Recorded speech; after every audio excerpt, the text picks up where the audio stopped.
felt so immersed. It was the way he interacted with the players and the players interacted with each other, where it just felt engaging from the start. And that was a good sign. I was like, okay, if it's going to be my first streaming experience, I'm glad it's going to be with someone who seems pretty cool and pretty concerned about making everyone comfortable. That's what he cares about, and sure enough, it worked. I mean, I shook for like the first half of the game. I am a performer, but it was a step. It was a step, and glad it happened. So it's like one of those things, if you can kind of hop in and watch a stream, you can get an idea for kind of some of those personalities. There is a performative aspect, and people do act, but like I said, with Matt and the Critical Role crew, they all come across as very, very genuine, and that is very meaningful, I feel.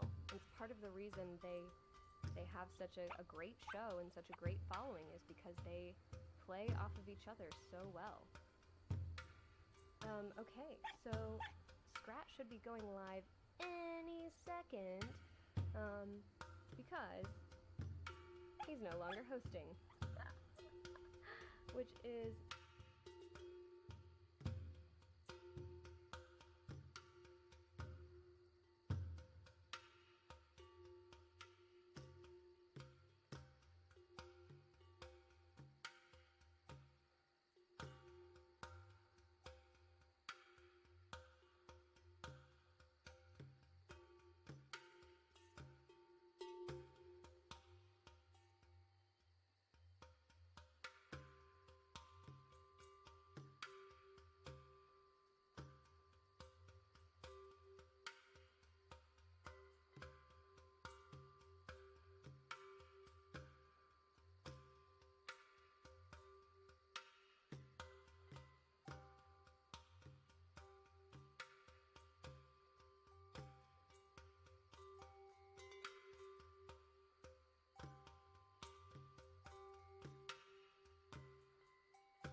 Looks like we got a new friend!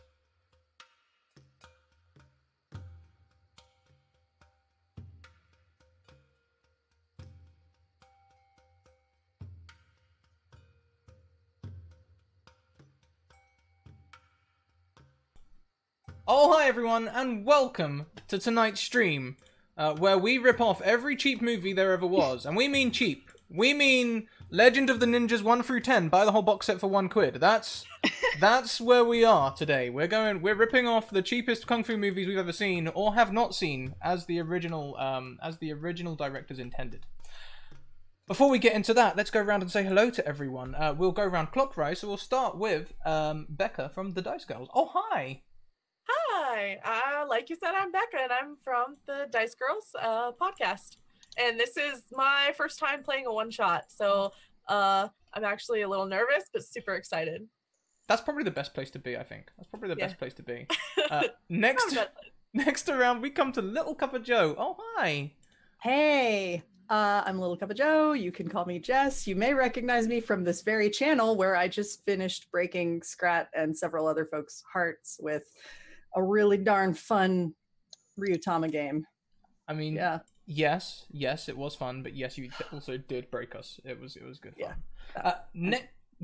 Next around, as intended. Yeah, well, yeah, that's true. I mean, I only have myself to blame. I sent you a message saying I want to be in tears, spamming the O card by the end of the show, so it's my own fault. Welcome in, Renee and crew. Welcome, Raiders. Oh, hi. Next around, we have now. Okay, I'm terrible with names. So I'm gonna mispronounce it. Is it Abby Govinda? Yeah. Abby Govinda. Abby Gov on Twitter. Oh, hi. Hi, my name is Abby. I am a stand-up comedian here in New York City. I've never done roleplay. I feel like I barely know what's going on, but I'm ready and I'm excited. So, believe it or not, that's pretty much where everyone else is, even experienced role players like Jess down here. Next around, we have E. Truffery or M. Oh, hi. Oh, hi. Hi guys, my name's Em, Eddie Jeffrey on Twitters. I do art things, I do roleplay things, I talk about fictional characters a lot, and yeah, I'm on Jess's channel a lot also, for stuff, so that's kind of me. I'm a TTRPG person, first time on this channel, very excited, have no idea what's going on, just like everyone else. And last but most certainly not least, over on my left over here, Arcanus. Oh, hi! Hello! I'm Arcanus Paul. This is my first time on this channel, second time streaming, and I'm really excited to be here. I do not know what I'm in for, and it's going to be fun. Fantastic. So, we are all going to be building today heroes, but not your, Tom Cruises or your diehards or them sort of heroes. No. Ooh, the cheap discount heroes. So what we're going to do is we're going to go around and we're going to talk about things that define your character as a way of doing character creation. We'll use these things to do other things. Dardmore, thank you for the subscription. 14 months! Have I even been streaming that long? Wow, thank you! We're just going to talk about the things that make them up. So, how about we go for, first thing, why did they learn martial arts? And remember, this can be as cheesy as you like. I won't put anyone on the spot. Who would like to step forward first? I'll go first. Go ahead. The character that I kind of had in mind was one who was very, maybe picked on, not very, using D&D terms, dexterous. And so just really bad at it, but wanting it to almost like a status thing, like wanting to be the cool kid who knows kung fu. Okay. And is just like, I want to get into this, I want to learn it, but is just terrible at it. So you're the kung fu tryhard. Got it. Awesome. Anyone else? Sure. I would say my character is following in the footsteps of their father, who was a kung fu master. Father's legacy, lovely. Anyone else? So this is a bit non-standard, but it would be pretty funny and pretty kung fu movie if my character actually never technically learned martial arts, just for some inexplicable reason. She's like the bystander type character who just like magically knows everything. Maybe some Destiny bullshit in there, maybe just like a massive plot hole that got written out of the movie. I'm gonna put it's that. Like, shoot, we need another character. Okay, just toss this one in there. We don't should just She's just there. Extra promotion. I'm putting that down as your background. Exactly. Oh my gosh, yes. So in the original script, I'm like bystander number 3 or something. Like maybe like a waitress, like and there's like a cafe scene. The waitress who suddenly knows how to like do a spinning heel kick. Exactly. Okay. Yeah. That's the character concept. Fantastic. Like the kung fu version of when everybody knows a song in a movie. Exactly. Yes, it's Kung Fu Mary Poppins. Great.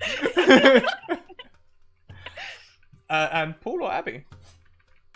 I'm still trying to think of a reason that my character would know kung fu.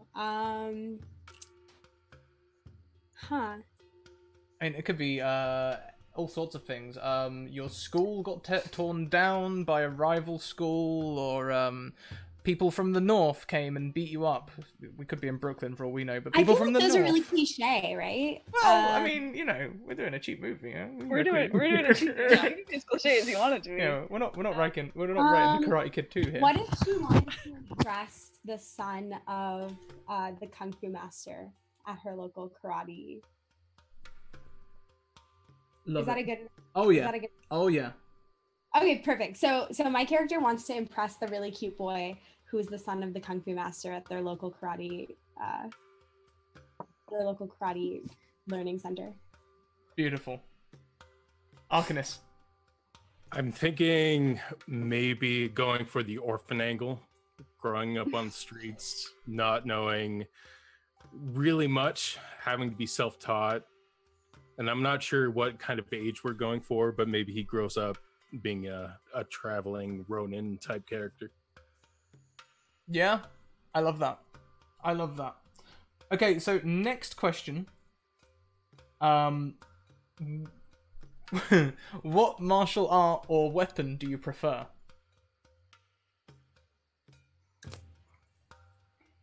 Can I call dibs on the sword? Totally can. Any particular sword, or just like katana, or like anything in particular, or just sword in general? I didn't think this far. Just like the most typical kung fu sword ever. Yep. Done. I'm gonna say Tessin, the fighting fan. Love of it. course. Nice. Can I just go with like judo? I like the idea of this waitress lady just like hurling people out of the restaurant. Bathrooms are for paying customers only. Waitress and bouncer. Exactly. Yes. We're slowly making like martial law from the Tekken series over here, but Gosh, I don't know.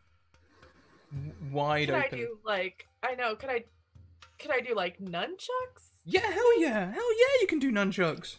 I'm also really bad at those, for the record. I mean, I I hit was myself with them a lot. just about to say that you could use like a chair or something, like literally anything Jackie Chan's ever touched is a weapon in my eyes. So. Right. Fair. And Arcanus, how about you? I think I'll go with a bow staff. Maybe I just picked up a stick one day, used it to fend off a bully, and just really took to it. Love it. I absolutely love it. So, last question. Who do you have a strong tie to? Strong relationship tie. Like some sort of family, friend, relationship, a ship. I love ships. The cute boy who's the son of the kung fu master. Yep, easy.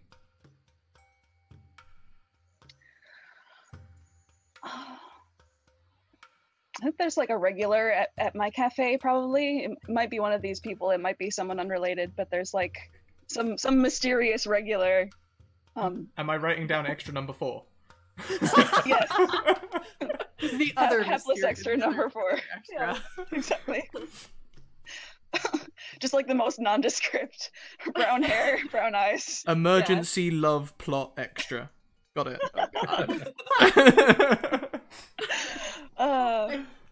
I mean, I feel like clearly my tie needs to be with the evil kung fu master who killed my father. Clearly. Yep.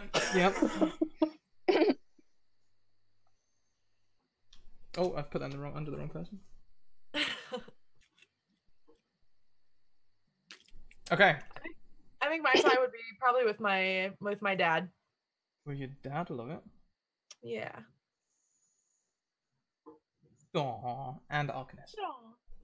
I'm thinking possibly in my travels I come across an orphanage that is underfunded, and it really gets to me, and I just look out for this place, try to get as much money and help as possible. Okay, yeah. I think we found our party dad. Yeah. Okay, so on the piece of paper in front of you, I would like you to put down those 3 things, because these are going to make up your stats today. Also, what I'd like from you all is a name. I should have said that at the start so that you could all have time to think about it as we went through, but I didn't do that, so, you know, think of a name.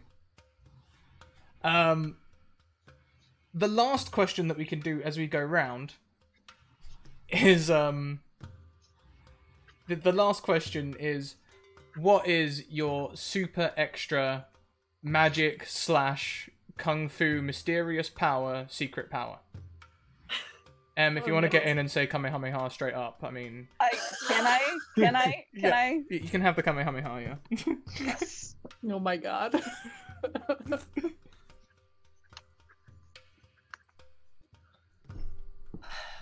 I mean, I've got a fan. I guess I just do like airbending bullshit. Wind magic. Airbending bullshit. Perfect. Yep. Could be anything. Can I have the power to kill people at the snap of a finger? Yeah! Hell yeah, you can! Oh, just Oh my follow God, like Roy That's Mustang. so powerful. There really are no rules, are there? No, I there's can just no. say anything and it becomes true? Yeah, pretty much, yeah. That's crazy. Oh my god.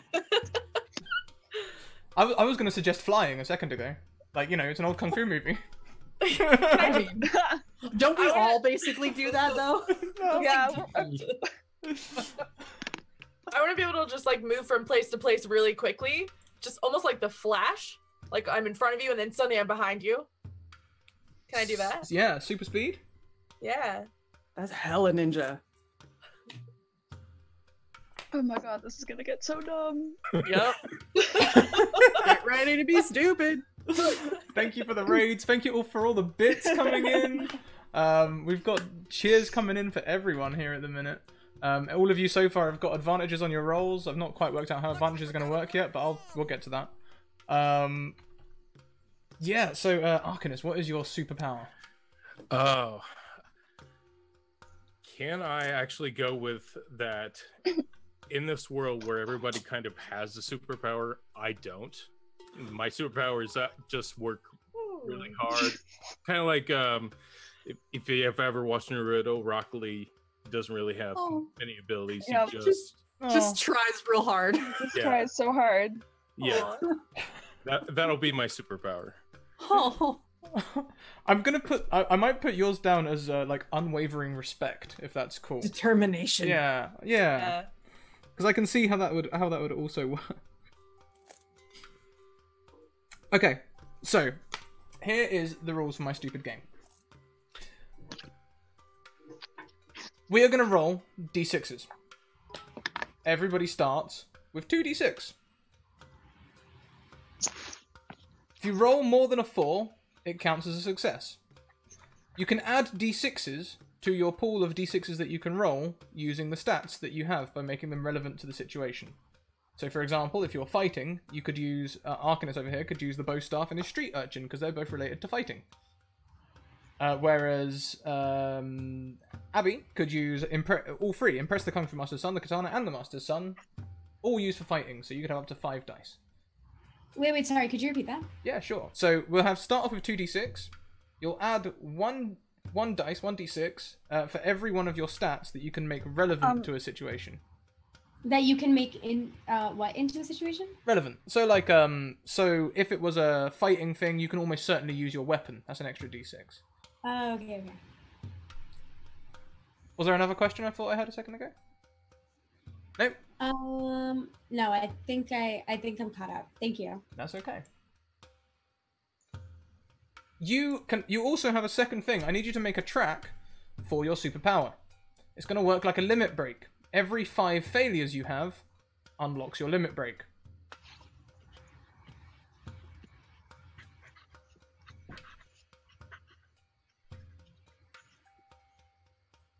So when you have your 5 failures, you can do your Kamehameha, or you can do your airbending bullshit, or whatever else, and we'll figure out exactly what they do in just a moment. Tee hee. All the bits coming in. Thank you, you guys. Welcome, everyone. Okay, let's get straight into it. Your characters find themselves possibly towards the end of the movie. What's going on? We're in a square. We're in a square, and there's ninjas everywhere. There's just ninjas everywhere, attacking everyone. These must be assassin ninjas or something. You need to defend. They're attacking you. Everyone, please roll me your fighting dice for initiative. So, any dice that you can make relevant. So you start with 2d6. You can add 1 for things, and we can talk through the rules together. Sorry, how do I roll the dice? Ah, good question. Very good question. I'll put it in the Zoom chat for you. In Roll20, if you type roll, I'm going to put an X instead of a number, d6. That will roll you a number of dice equal to X. Where do I put that? In Roll20, which is in the... No, I have Roll20 open. I'm just wondering where I enter it. Yeah. Where? I've just typed here in Roll20. If you're on the cog, you'll need to click on the speech bubbles again. It should be just above exit game. Yeah, I did it right. Okay. So, Jess rolling like a champ as usual. How? You know, I gotta be me.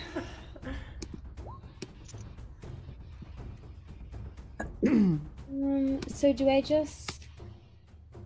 I did not do that right, did I? That's okay. So, like, we'll just roll 2d6 for now. So, it's just roll 2d6, just like that. I have to type it? Or you can copy and paste it across. The I forward slash... tried that, and it didn't come across. It said error. There's an error in your formula. Yeah. It's because of the X. It's because I put an X in. The X is the number of dice. So, the minute we're rolling 2, so you'd put in 2d6. Oh, okay. I get it now. Okay, sorry. No, absolutely fine.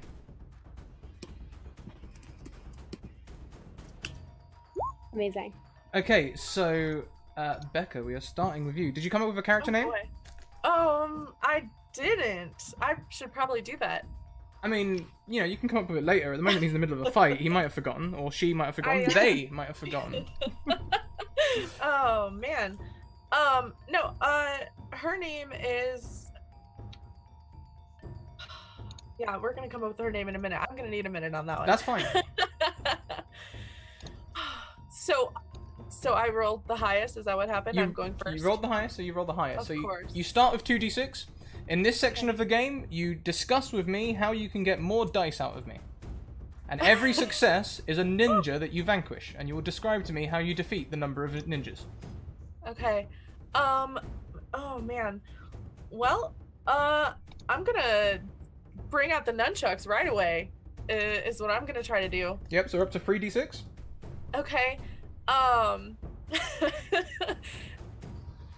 And I'm just gonna. I picture her. She's just kind of wildly swinging. Like she doesn't know what she's doing. She's really bad at this. Mm-hmm.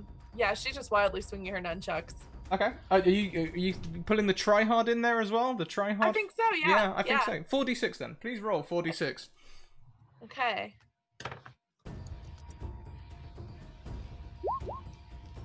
Three successes. How do you take out 3 ninjas around you? Oh man. All right. Well, one of them gets just whacked right in the head with a nunchuck. Does a front somersault. Yeah. Yeah, absolutely. One of them I actually just kind of like accidentally run into while I'm kind of just like flailing around. And like he takes an elbow to the nose maybe. Yeah. Totally on accident. I don't mean to do that one. Yeah. And then the third one, I'm gonna trip over him and send him sprawling a little bit. I get my balance, but he goes sprawling when I kind of like trip over him. Yeah, knocks his head on a bench or something. He's out of the fight. Yeah, absolutely. Yeah. Beautiful. Painting pure artwork there. The director's shouting somewhere going, cut! But no one can hear him. We're going instead to Arcanus. Arcanus, how many dice are you rolling? Oh boy. Well, I'm gonna get my bow staff ready, Yep, that's 3d6. and I'm gonna assess my situation. Are there any orphans being picked on at this point in time? Do you know what? We're outside a large building. There's a possibility there could be young children in there or orphans. Well, my dad sense is gonna go off, I think, and I'm gonna go straight in the direction of that building, and whatever ninjas I see, that's who I'm going for. Awesome. I think that's using your street urchin as well. Yep. Your shop's nowhere nearby though, so I think that'll do. Just 4d6 then. 46. All right.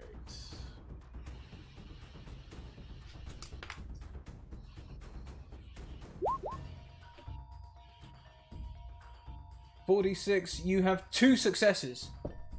Remember to mark. So Becca, you have 1 failure so far. Arcanist, you have 2 failures. Okay. So what I think I'll do is that as I'm charging, I'm just gonna hold the bow staff out in front of me and just plow into 2 of them, just swing them around and send them flying. Yep, beautiful, perfect. Next then is M. Okay. All right. So I'm definitely going to be doing some flipping of people and moving people around with my body. So I'm going to be using the judo stuff. And oh gosh, for other things. So with this whole like upgraded extra thing, does the fact that I just like somehow know how to do all of this with intuition, can that be something I think that I could get a die for? Because do you know what? I think so. Maybe because you were an extra, you weren't supposed to be in this scene, so you've got the element of surprise. Yeah, I think I like just like wandered in here and they started filming, and I just kind of like joined in. Excellent, yeah. This looks like fun. Like, oh, okay, all right. Well, this is what's happening. I wonder what happens if I grab this guy.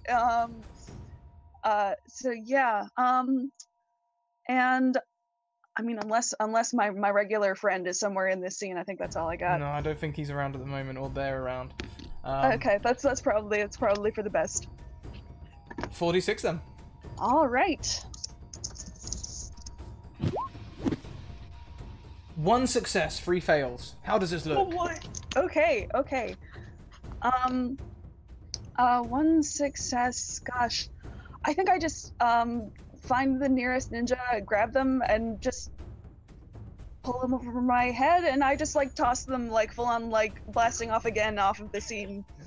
They disappear into the ether with a little twinkle. I think the cameraman gets a little bit excited. He comes in for a slow pan across as like things are missing you, and you're only throwing this one person whilst the other 3 are trying to hit you. So next in the list is Abby. Abby, how many dice are we rolling? I can just choose. We'll start with 2d6, and then you can use your stats to gain more dice. Okay, so you want me to roll 2? No. You could. We'll go through it first. You can barter with me. So, for example, you can use the katana to get an extra one because you're fighting. See what I mean? Yeah. Okay. Can I do 4? Yeah, sure. I think we've been trying to impress the Kung Fu Master's son and the katana. Yeah, you can do 4. Okay. Is that okay? Yeah, go for it. Alright. 4. I hope I don't fail. No, you do not fail. 2 successes and 2 failures. So, you take out 2 ninjas. How does this look? So I'm thinking that I am fighting them as they're coming towards me, and I stab one with my sword, and then just like or you know what? I'm just gonna skewer them. Like, so I stab 2 at the same time with the same sword. Nice. Yeah. Quick little ninja kebab. That Beautiful. sounds like something that would happen in a cheesy kung fu movie, I think so. Yeah. Oh yeah, definitely. I'm committed to the shtick. Like, you can even see the wrapper of the tomato sauce as it squirts.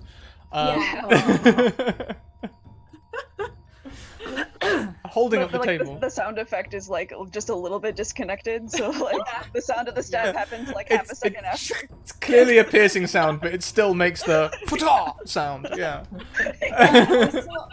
Also, I wanted to mention that I named my character Jade after Jaden Smith in that one movie. That excellent, beautiful.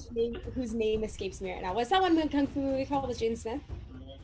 Karate Kid. Thank you. My friend is in the back there answering my question. Beautiful. Okay, so we've got Jade. But we have a name, our first name. I feel like that should get something. Put an extra mark on your failure track. So next is Jess. Yep, coming up last in the initiative, of course, because I only roll once. So my girl, Aki. Well, she's fighting with her fans, and I assume she's fighting with the skills her father taught her, so that's at least 2 additional dice. Yes. Okay. Yeah. That's totally true. In this setting, do I see anyone who looks like the man who killed my father? They do not look like the men who killed your father, but they all wear a uniform, which could be a clue. Okay, so can I roll 5 dice? I'll give it to you. Why not? Okay. Lord knows I need them. Yeah, they're all going to be ones anyway. So. Oh, whoa! No, hang on. So 3 successes, 2 failures. Sweet. Wow. For once. All right. So, 1 success equals 1 ninja, correct? 1 success equals 1 ninja.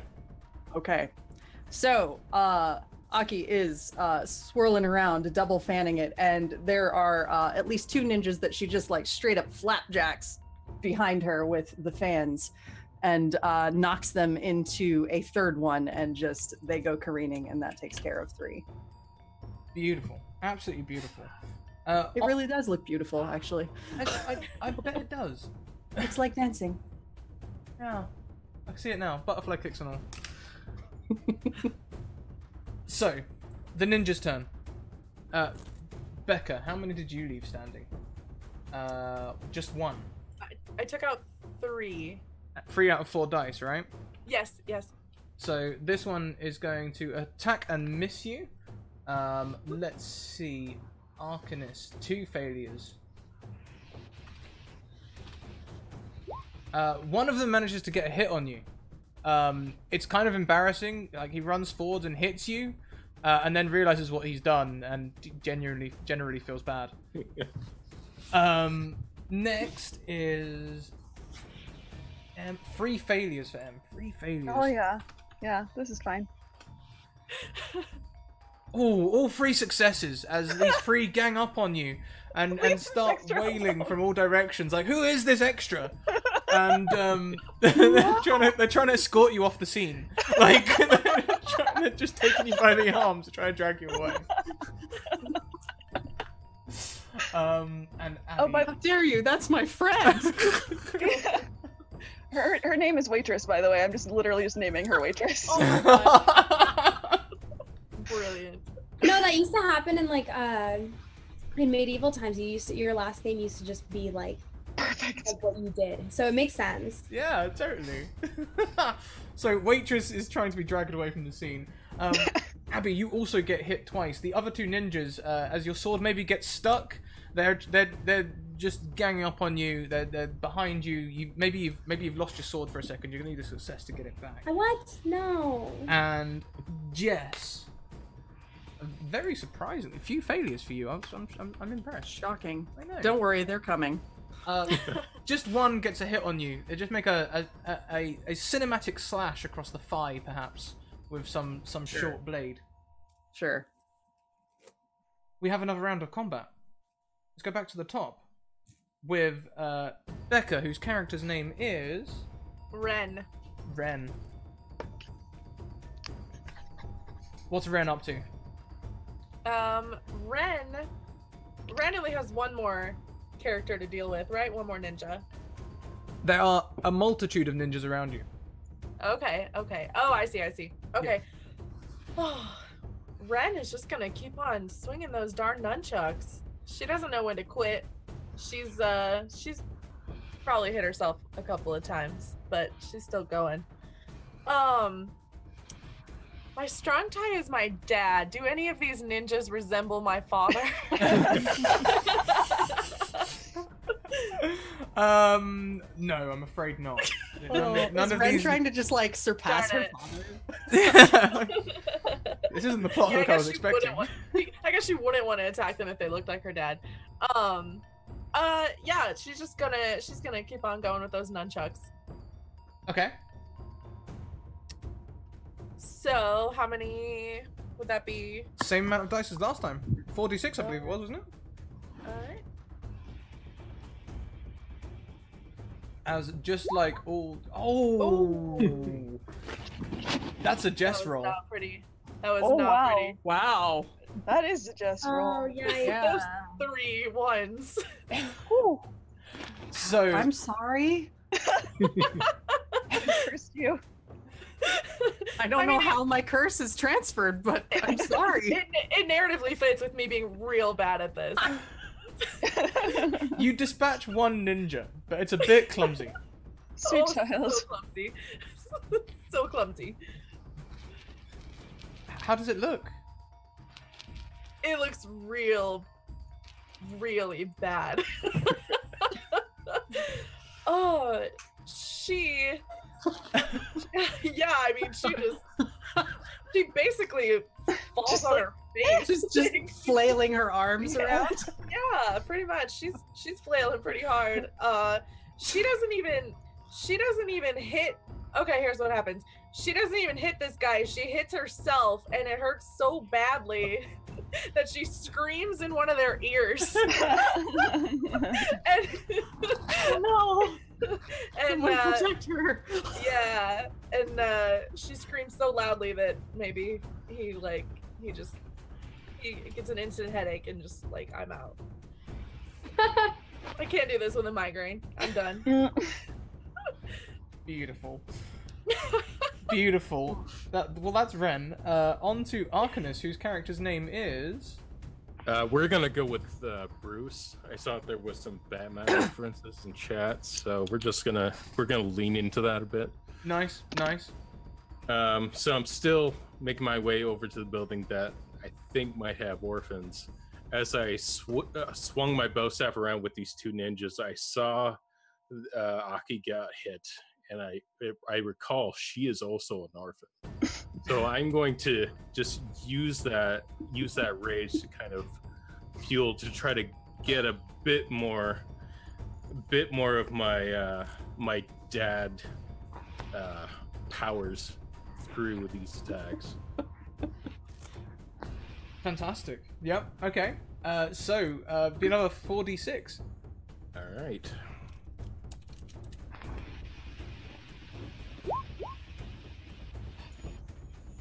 So that's just one success. Just one success, not trying hard enough. But what he's going to do is the one that he does hit, he's just going to grab them and just use all his strength to kind of throw it in the direction of the guy that hit Aki. Fantastic. Yeah, you can totally do that. What I'm going to say as well is, with the limit breaks, as soon as you have your limit break, it's going to be like one of them super speed things where you can use it immediately. So as soon as you have enough fails to use your limit break, you can do it. In that case, I will use it. And just to get some super speed on this throw, just to get straight into whatever ninja hit Aki. Okay, so as you throw this ninja towards Aki, the unwavering respect emanates from you, and everyone around you immediately sort of like just stops what they're doing and just sort of like they just sort of like give you some space to do whatever you want to do. Give this man some space. Yeah, like if you want, you can go wherever you want. They'll let you go. He is worthy of respect. So next in the turn order is M. Okay. All right. So I'm currently being escorted off the set, but I have had a taste of stardom, and I'm not going to give it up yet. This is my moment. So, Oh, no. 46 again, as I try to break into the spotlight once more. Yeah, My sure. big break. Okay.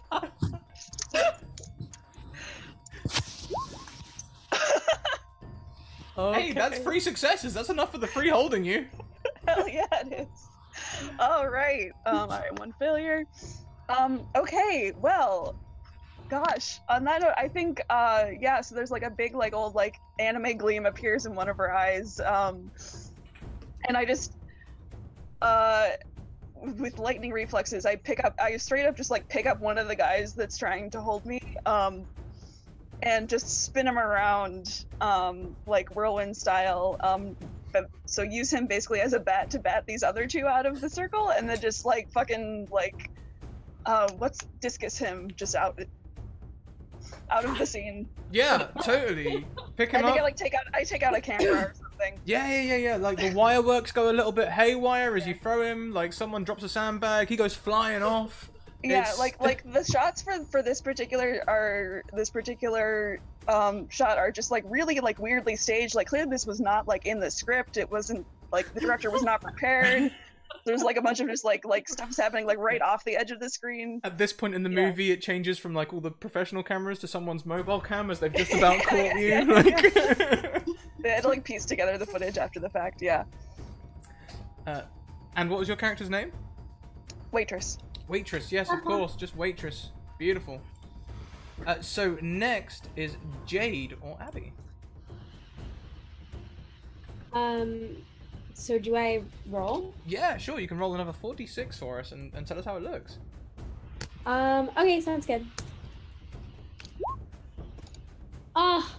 3 successes. That's great. Oh, it's 4 or higher. I thought it was just 4. Yeah. Or was- 1 to 3 is a fail. 4 to 6 is a success. Oh, I guess that makes sense mathematically. I don't know why I'm being stupid. Okay, so I have to describe the successes. Yeah. So this would be 3 ninjas that you take out. Huh. I can just say anything. Yeah, right? literally. Okay, I'm gonna Waitress snap just- my fingers to kill one of them.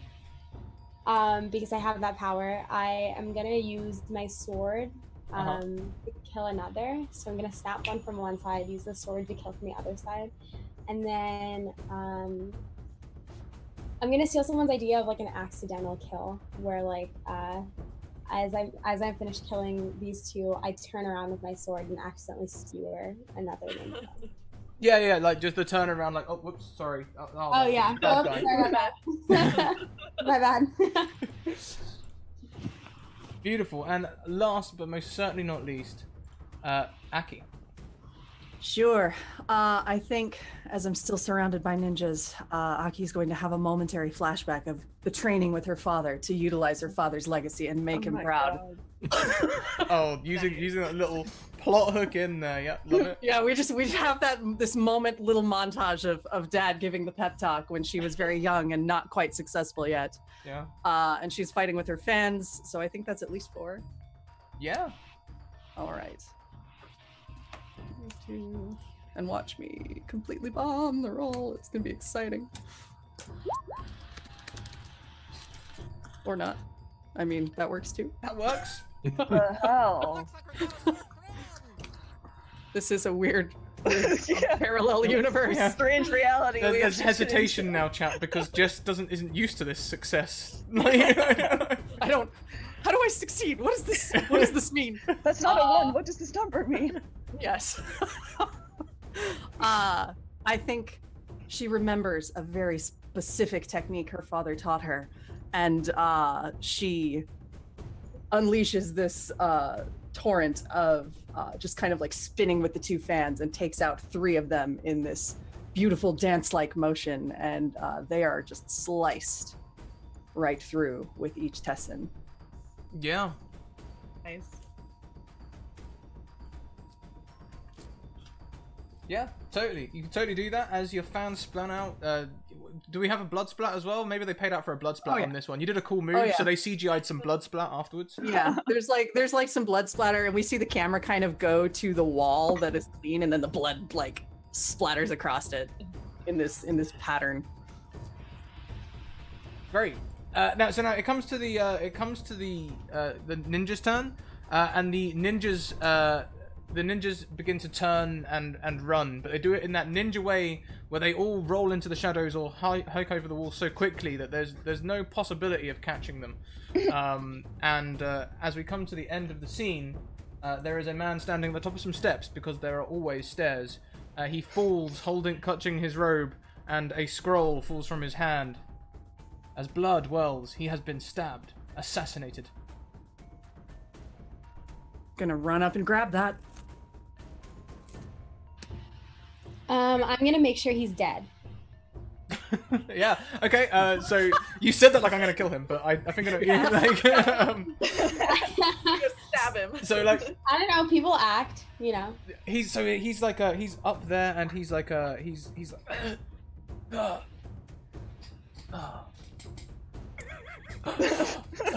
That's helpful. Like, I grab the scroll and I open it. I'm just asking if it's unorthodox to like stab him a few extra times to like make sure he's down. I mean, you totally can. This guy could be a friend. I was gonna say, do we recognize him? He's Yeah. wearing priestly robes. Oh no. Oh wow. Do we trust that though? Well, Like anyone can throw on priestly robes and insist to be the good guy, you know? Like all we know is that we can trust each other, right? If you would like to check whether you trust this person or not, we can roll for it. So you start with 2d6. I can't see that any of your stats would help you identify. Maybe he's one of the Kung Fu Master's friends. So maybe you could roll 3d6 to try and figure out if he's Alright. if he's a friend. All right, here we go. 3d6. So do they all have to be successes for him to be a friend? No, I think this will be a difficulty probably of around. I think it'll be 2 successes. Oh, 2 Yes. successes. So yes, in fact, this is one of your father's friend. This is the beloved priest of the village. You just didn't recognize him because someone's broken his nose.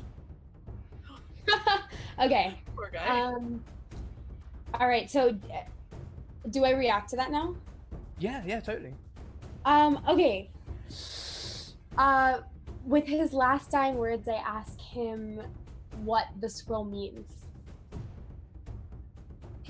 He's really milking this death scene. He's seen the waitress get promoted through sheer stubbornness, and he's going for it too. He's like full Sean Beaning this whole thing. To be or not to be. I was about to say very Shakespearean. Yeah. Jade.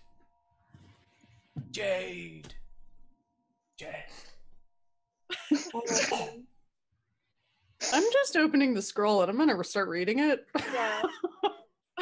I'm gonna stand next to you as if I totally am supposed to be there and look like very very interested, as if I can definitely contribute to this. Yep.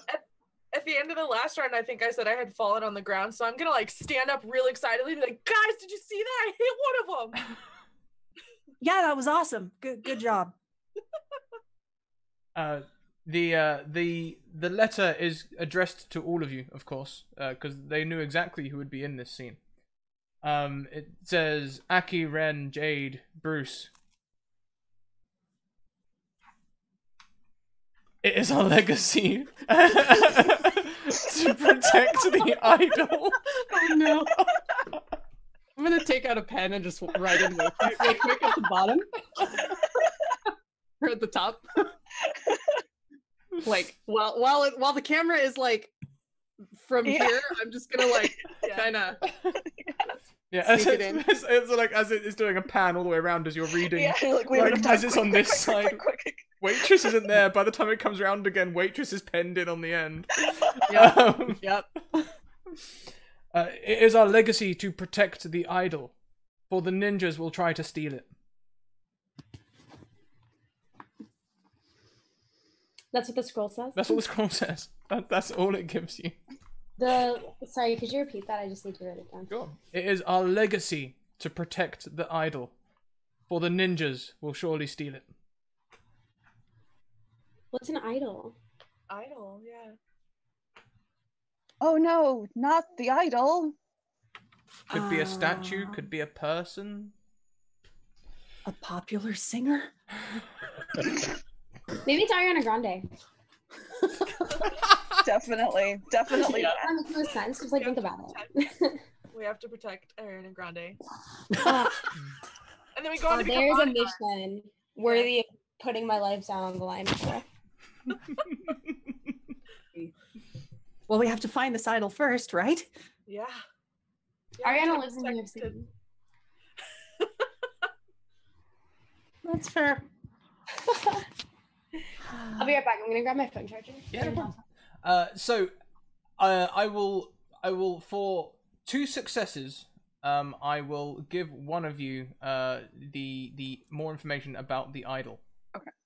You may start with 2d6, and anything that you can convince me is appropriate, you may add to your dice pool. Okay.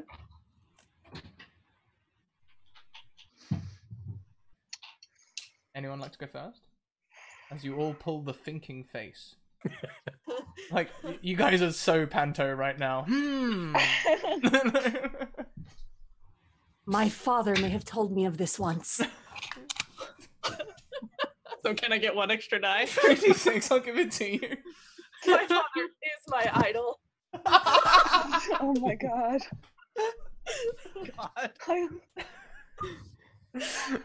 Alright, I'm gonna do 3d6 and see what happens. Sure. Only 1 success. You just can't quite get it. Abby, what we're doing at the moment is I'll give anyone information about the idol who can beat 2 successes. And again, it's the case of buying dice to try and get more successes. Can I have peeked at the script earlier? Okay, so as an extra, you've peeked at the As an script. Just I've been chilling in the back waiting for my big break. I'm figuring it might as well. Yeah, This is how she just knows things. Can I roll for meta knowledge? You can roll for meta knowledge, 3d6. Nice. The best character. This is so dumb, but I love her so much. Oh my god. 2 successes. Okay, so what I'm going to give you is you don't know what the idol is because you didn't see that part of the script, but you did see the title of the next big scene, which will tell you where it's likely to be. Okay. So you know it's in a mountain hideout. A mountain hideout. Oh, okay. The rest Pays of you, to read the script, guys. the rest of you can still roll to get more information about the idol. Yeah. Okay, can I do 46? I start looking around for mountains. Sorry, go ahead. So 46. We need to make it relevant to what we're doing at the moment. So this is sort of like a history check. So maybe if you were hanging around the Kung Fu Master's son, you might have like been showing out knowledge about this thing, which would give you 3d6. What do you think you could use to get 4d6? Okay, so you said that knowledge of history from hanging out with the country master's son gets me to 3d6. What about the I'm trying to think. What about wanting to understand my background or where my family is from? Because I have no idea. Yeah, I mean, well, heritage would certainly impress people. So yeah, I'll 100% give that to you. 46. Perfect. Oh my god. Am I getting the hang of this? Yeah. Oh, lit. I got 3 successes. Wow, on 3 successes and all 6s, no less. You know that your family, your family has helped the Kung Fu Master's family for many generations protect the Jade Idol, a statue that can be found in this very temple. Could even be your namesake. Wait, is that a coincidence? No way, right? On 3d6, on 3/6s, no, it's not a coincidence. You're like either you're named after the idol. Like this is some destiny stuff going on here. Oh my god, the Jade Idol! Did you hear that, guys? It's my idol. That's crazy. Ren and Bruce. Anything else you want to add? Well, I would think recognizing this man as a priest, I would have great respect for him and great respect for anything that he was trying to give us. So maybe just trying to use that to glean some information. Yeah, I'll give that to you. 3d6. All right.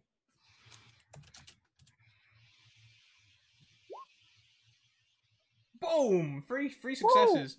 Whoa. On 3 successes, you know that a a villainous figure has been trying to shut down the orphanage and steal the Jade Idol for some years.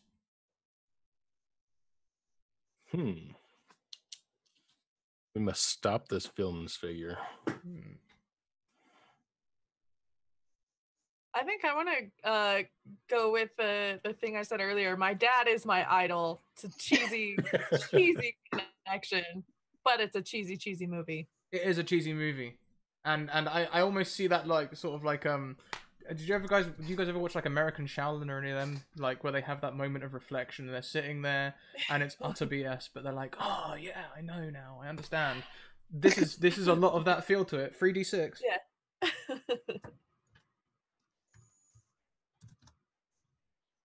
On one success, you sit there and you feel more enlightened, but unfortunately don't figure any more out about the Jade Idol. Quick question. Should we be marking failures on our like charge bar for these as well, or was it just for combat? Yeah, always mark your failures. You're gonna get your limit breaks all over the place. The next fight could be a boss fight. You want your limit breaks ready. All right, good to know.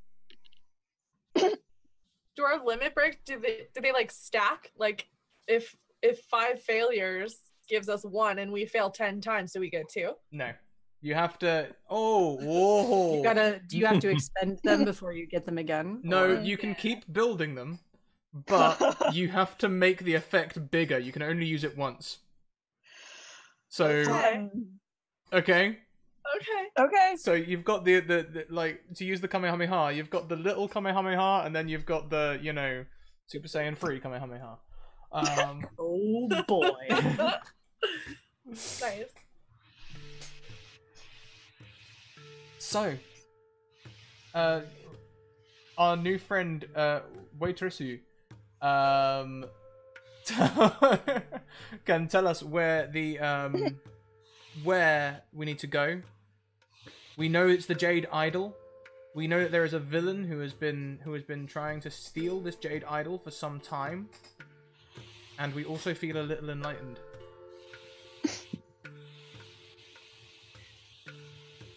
What do we do? I'd look around for mountains. Where's the mountain set?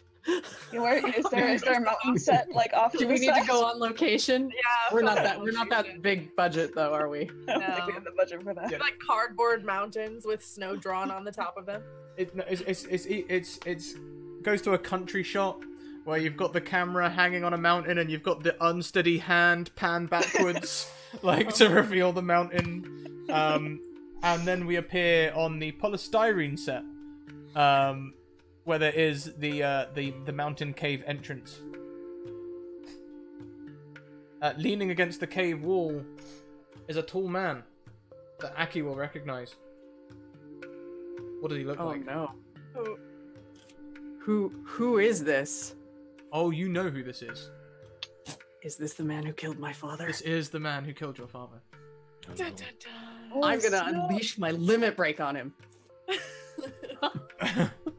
Okay. How does this look? She's just gonna like straight up yell and power up and both fans out, and a big gust of wind goes forth at him to just shove him into the rocks and like push him in so much that it just like impacts like a crater against the stone. Oh Or yeah. polystyrene, as the case may be. Yeah. And it begins to look epic as rocks begin to fly, but then the sort of like the polystyrene gravity effect works and it all looks a bit as rocks start bouncing off him. Yeah. And there he stands, now on one knee. He just looks to you and says, You. "You don't understand." Do I not? You're the one who killed my father. Yes. But that is not all. Give me one good reason why I shouldn't kill you. He throws a smoke bomb on the ground, and a smoke billows. Shit. He is gone. Pretty good reason not to kill him. He's not there. Yeah. Aki just throws down her fans and yells. Ah! You will get him one day. Yes. Yes. Yeah, Well, do we think the idol is here? Does this look like a hideout to anyone? Looks pretty hideouty to me. Yeah. Okay, I think we're in the right place. Do you think he was trying to protect the idol? I doubt it. He's evil. Fair. It was just hanging out by the hideout entrance. Yeah. He just. I don't know. I didn't read that part of the script, you guys.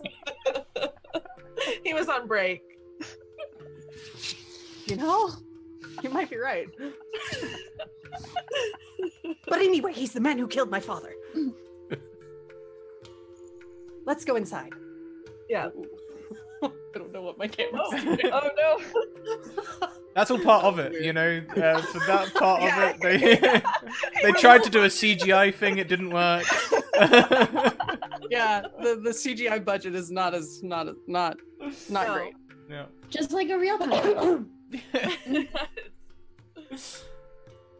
You head inside the cave.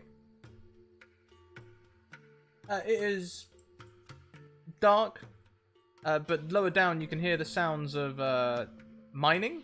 People chipping away at rocks. Oh.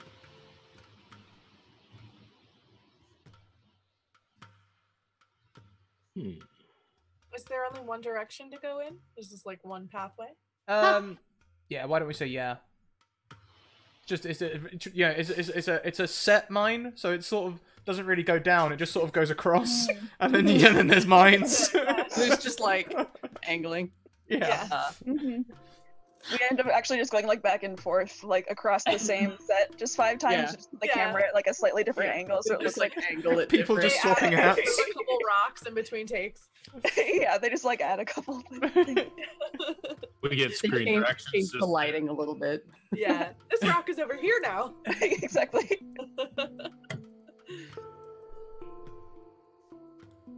Yeah, mining. Would anyone like to do any investigation or? I'm gonna go up to closer to them and see what they're looking for, or ask them questions. Okay. Do you want to look or do you want to ask questions? I wanna ask questions. Okay. What would you like to ask? I'm gonna ask them if they know where the jade idol is. This just gets right to the point. Get straight like to the it. point. I'm looking for my idol. And they're like, Ariana First of all, I'm Grande. gonna ask them if they know where Ariana Grande's on the run the other set. Yeah. Sorry. Second you of all, need I'm to gonna check the ask them other if they know where my idol is. Okay. So as you approach this person, would you like to try and convince them, or are you trying to scare them into telling you? Befriend or terrify? Good question. I feel like terrify would lean into your stats more because you can kill with a look and have a katana. Oh, you're right. Oh, I'm gonna extort them. Fantastic. So I think with the katana and the killing with a look, that could be 4d6. Yeah, 100%. Okay, so I'm gonna go up to them and try to terrify them. Okay. Please roll 4d6. We're going for 2 successes again. Jeez. Let's assume 2d6 2 is the success rate unless I say it's higher. No. Oh wait, I got 2. You did. You get 2. As this person cowers and says, "Please, they ship out all the idols. They ship them away." Where did they ship them away to? Do I have to roll again? No, he'll tell you. You've terrified him. He's, Oh. I don't know. I don't know.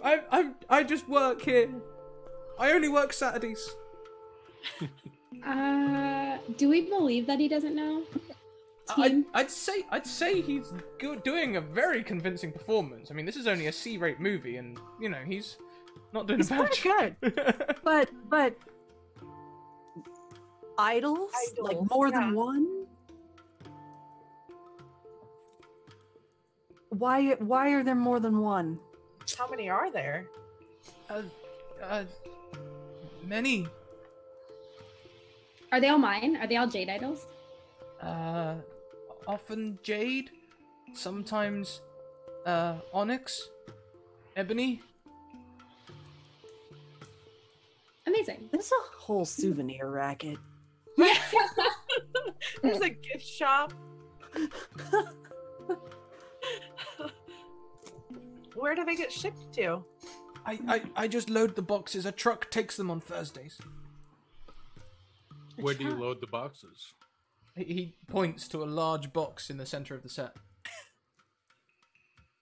I'll Go over and grab one. Yeah, I'm gonna take a look at that box. For sure. So there is a number of small golden idols in here, like golden trinkets more than idols, really. More decorations than anything else. The sort of trappings you would find around. Yeah, there we go. The sort of trappings you would find around a shrine, rather than the rather than actual idol itself.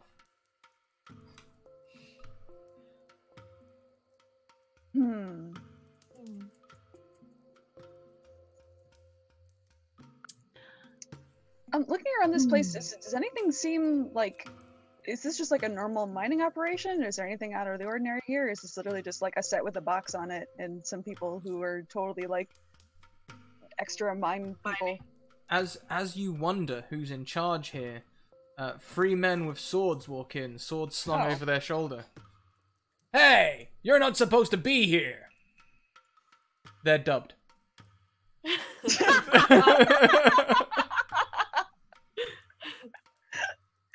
horribly out of sync.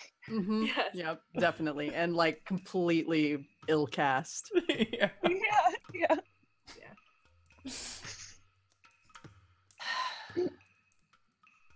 Step away from the idols. No.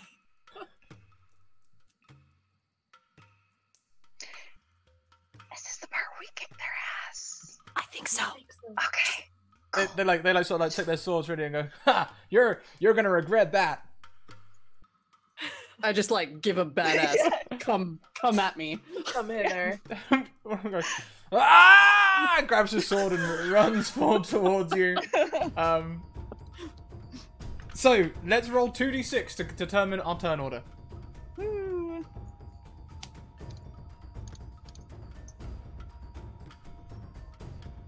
Aw.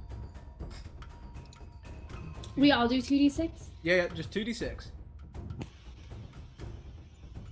Okay, so very close. Looks like Becca, you'll be up first again, or rather Ren. Yeah. Actually, hang on. Oh no, because Jess is higher up this time. So then we'll go with Jade because you were higher last time. Then Jess. Then Bruce and Waitress. So Ren, as these people rush towards you, the scene freezes for a second and then blurs out as we pan in into the combat scene. How does this go? So I don't know that this will give me any extra dice, but I really badly want to dramatically fling over the box and like try and scatter all of these trinkets on the floor, hoping that they just like trip all over them Home Alone style. Congratulations, you've just unlocked a new mechanic. Using the scenery in a fight will give you an additional dice. Yes. So is that 3? It can be free. Are you yeah, 3d6. Okay. I mean, I don't know how I would use my nunchucks in that situation, or I do try really hard to fling it as dramatically as I possibly can. It's just like very dramatic. Oh yeah, you know the camera goes into slow-mo. Yeah. So 3d6. Boom. With 2 successes there, you can deal 2 harm. Would you like to deal it equally or all on one person? Oh. I want to deal it all on one person. I want to deal it all to the guy who yelled at us. Okay, so the guy who rushes forward, he slips and falls, banging his head, but rubbing it like he's about to get up. Next, we have Jade. There's 1 person on the floor nearby and 2 a little further back. These are ninjas?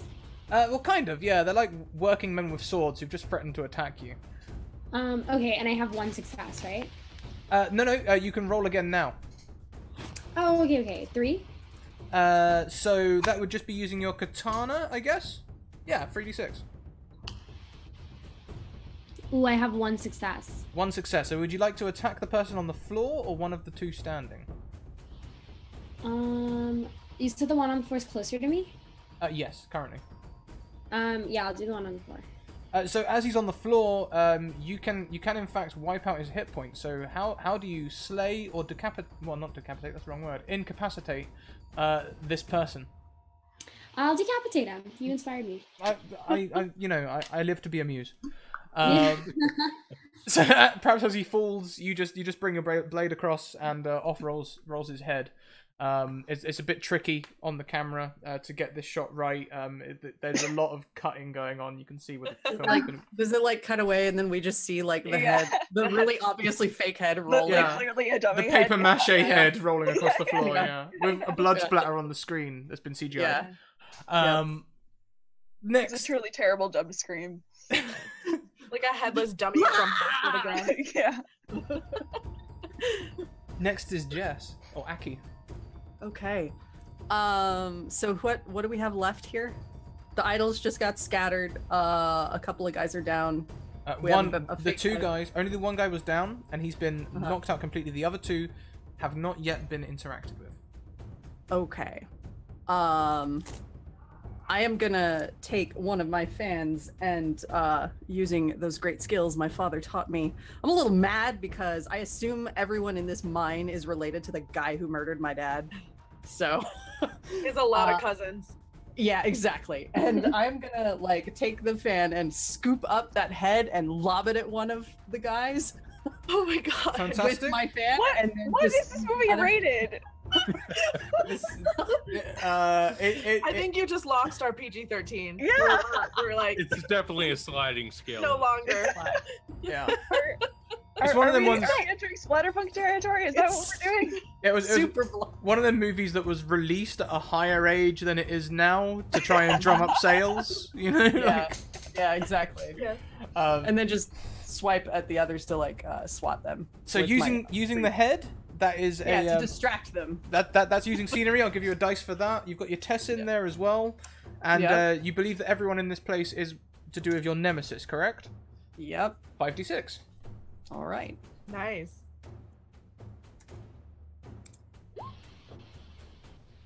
Oof. So 4d6. 4d6. 4 successes. Would you like to distribute these equally between the two, or all on one? Let's distribute them equally because I figure I attacked just the area in front of me. Okay, so both of these people stumble and fall.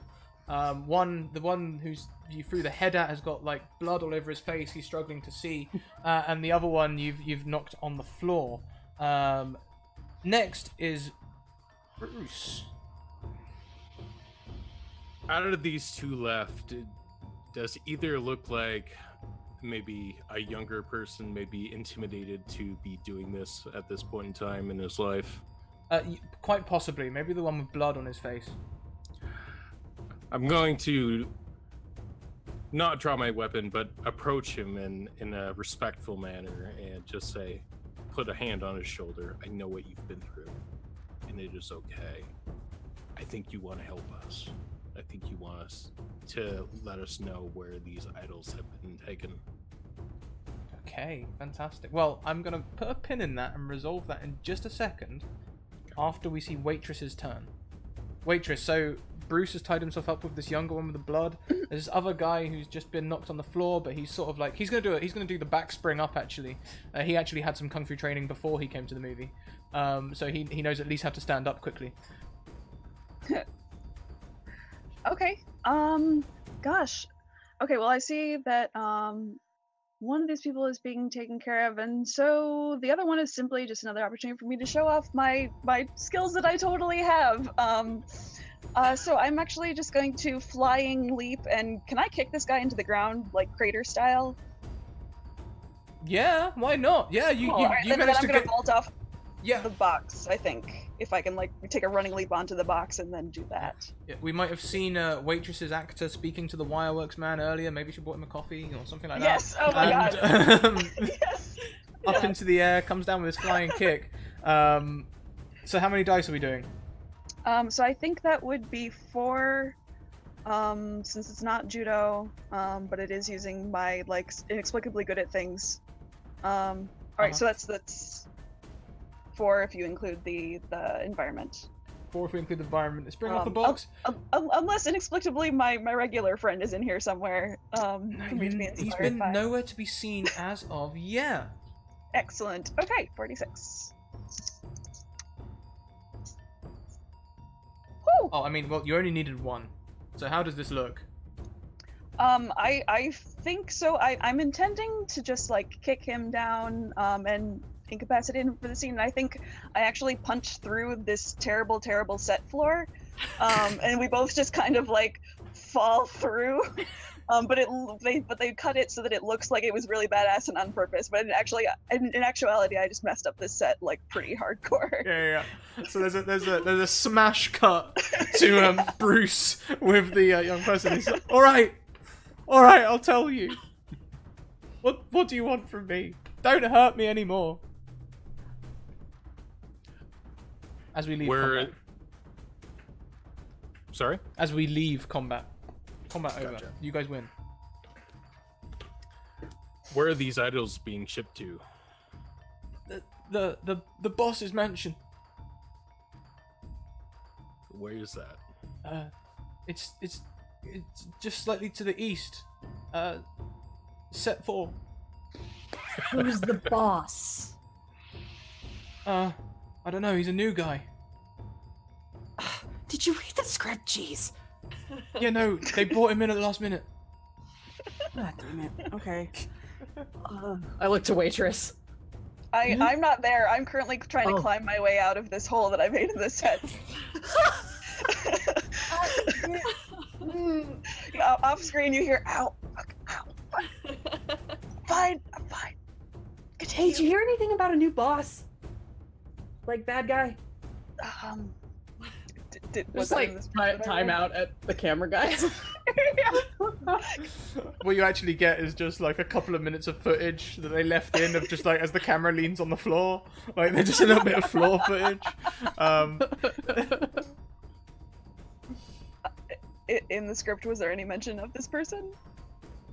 Why didn't you roll me why don't you roll me a check? I think this is only for you though, Waitress, as you're the only one with that meta knowledge. Okay. So is that 2d6 or 3d6 since I'm using the upgraded extra? Yeah, you can use the upgraded extra to get yourself an extra d6. Excellent. Oh wow. 2d6. 3 success. You know there is no mention of this extra boss in the script. Where set 4 that's not even been that's not even they didn't even purchase set 4. They didn't even rent it. This is all very last minute. I don't know. There's no set 4. Set 4. Not in there. I don't know how they expect us to work in these conditions. Okay. I don't know. Could someone help me out, by the way? I'm like stuck. Oh, I go over to help her out. Thank you. I like pull down my nunchucks and have her grab one of them. So definitely like insta going back into character. Yeah, suddenly acting. Acting. We all do some warm-up exercises. Yeah. Yeah, exactly. So there's someone new in charge. We need to go investigate this. There's always someone new.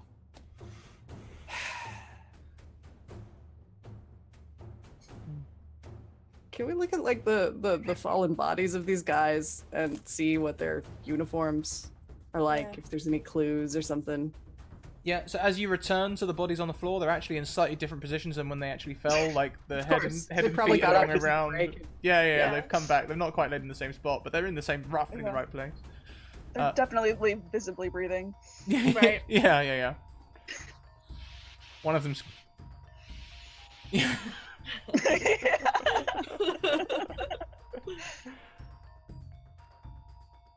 Move his arm like just slightly to the right, get back closer to where it was. What are you looking for? Clues? Any symbols or anything that might like direct us to who they work for or something. While a cat off to the side of the set is definitely making a ton of noise, and I'm sorry. I didn't hear a thing. Like. Oh, I'm here. It's so cute. Yeah. Yeah. Mhm. My cat's chilling over here too. Maybe I've just got the music louder than you guys. It's just drowned out for me.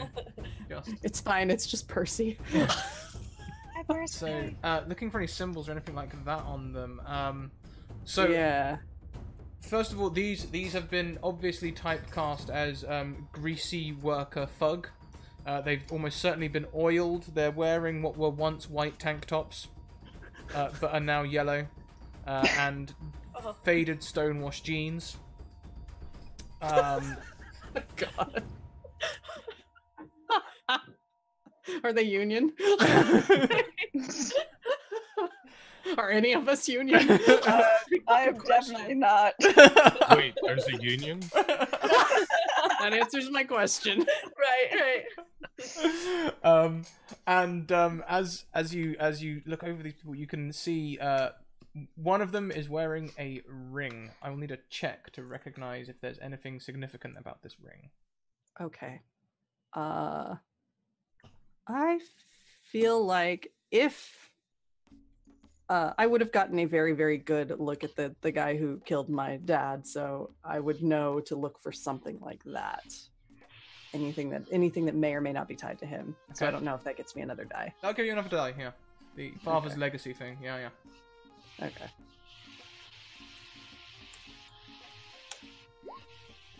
Yeah. One success. Yeah. Unfortunately, that's not enough to identify. As I said, 2 unless I state otherwise. So, yeah, no, you check over this. You check over. You can see this ring. It's gold. There is a symbol on it, but the symbol doesn't mean anything to you. I'll just hold it up to the others. Equally, Anybody? you may make checks to. Okay. Would that be just a straight 2d6 or? Well, if you can convince me it's more, I'll give it to you. I mean, well, I've kind of got like the passive like meta knowledge thing for most. Did you look in the prop room? Like, did I see this in the prop room somewhere? Like with like a set Labeled? prompt next to it? Yeah, I mean, I always like having at least one player with an OP plot moving device mechanic. Oh, okay, well. It's very useful. Okay, in that case. 2 successes. Oh my god, waitress 2 OP, please nerf. She knows all. You know that this isn't the symbol of the bad guy in the original script. They're changing up the script. This isn't the normal villains. It's Okay, supposed to that's be not like cool. a snake. This is like some diamond something. I don't. What? No, I think my dad used to wear a ring like that. Can I see it? Mm-hmm. Dropping the I dad meant- card there. That's an extra D6. Yeah. I'm just like gonna step out like slightly off camera and just like sit here with my very obviously boring ass paper fans and I'm like looking around for the director. Like, Where is he? dude, where's the director gone? We're so definitely far. not. They're definitely not paying us enough to improv this. No. It's like hot as well. There's no aircon in this studio. Yeah. Right. Yeah. Okay, so I rolled 3. You did roll 3, but you only got 1 success, correct? So unfortunately, Yeah. no. This isn't familiar to you. For a second, it looked like something your dad used to wear, but then you just realised But no. it's a ring, and your dad used to wear a Different. ring. Yeah. It's about as far as it goes. Could I look at the ring and potentially have this very poorly cut flashback of just these cut memories? Like, I don't remember my parents at all, but somehow seeing this seeing this Triggers of memory. triggers of memory. Yeah. And if I Like, we're recall blurry. correctly, we had an advantage. I don't know if you had Ye- decided how we wanted to use those. Yes. Okay. So that's a very good point, and thank you for reminding me. The advantage: you can re-roll one die with an advantage. So you all have one advantage except for Abby, who has two. There was also a ton more donations, but I think Grant just went mad. My timeline Yeah. just filled with bits. He definitely did. I lost track after about the fourth Yeah. one.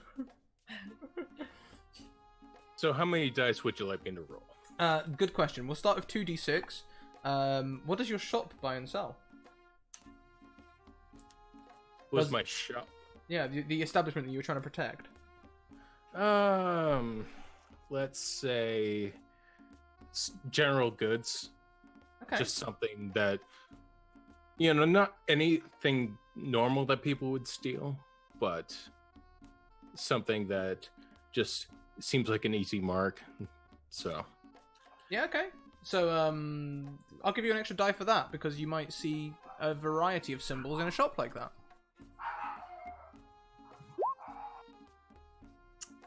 it's 2 successes. I'll re-roll the 3. Yeah, sure. And get a 3. It's still a 3. But on 2d6, you will recognize that this symbol is from the village, the hometown where the plot was originally starting in. Where you all originated. Seems like it's going back to the beginning. Wait, what? We have to head all the way back over to set 6. And Looks like with it. that statement, we all have to head back to set 6. Why don't we take our midstream break? Because we all trudge. How? Oh no, I've got plans for your Did they journey. at least give us a cart? Like, come on, guys. Please, come Yeah, on. like please tell me they at least pay for our transportation. Don't be Right? silly. Don't be Or silly. This is a supply us C-rated movie. You've even got to get your Oh, own God. hotels. have to The budget fucking for walk. the cart is going towards the montage for us going to set 6. Yeah, we were going to have a golf cart, but no. There's like one CGI engineer who's paid 6 times more than anyone else, and like is hated. but has to work like 3 weeks of all-nighters to get everything done. Has not slept for the entirety of the time we've been filming. How are we finding it so far? It's great. It's good. Good. In that case, we're gonna take a quick break. Chat, go and stretch your legs. Take your quick bio. Go and get yourself a drink or whatever you need to do, and we will be back very shortly. Players, you are now muted. I'll see you shortly.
Oh, hi everyone, and welcome back to our C-rated Kung Fu movie adventure. As we not only figure out the plot as we go, we also figure out what the directors were trying to pull. So, oh god, we need to head all the way back to set 6. Was the line we left on? It's a long walk to set 6. Set 6 is on the other side of the compound. It's baking hot out here. We're in Southern America, where the sun shines on down. And as you are walking, a truck pulls across the way in front of you with a desert scene set out in front of it, and three guys jump down. It's always threes in these movies. 3 guys jump down like, hey, you're not supposed to be going this way.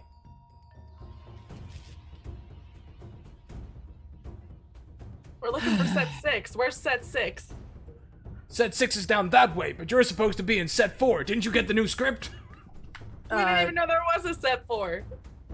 Do you have a copy of the new script? Because that would be actually be Yeah. really helpful. Yeah, we're. They haven't given us the new script yet.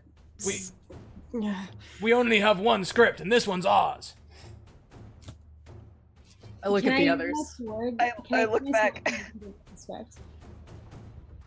Sorry, I didn't. There was a little bit crossed out. I couldn't quite hear you. Sorry, Jade. Can I use my sword to make him give us the script?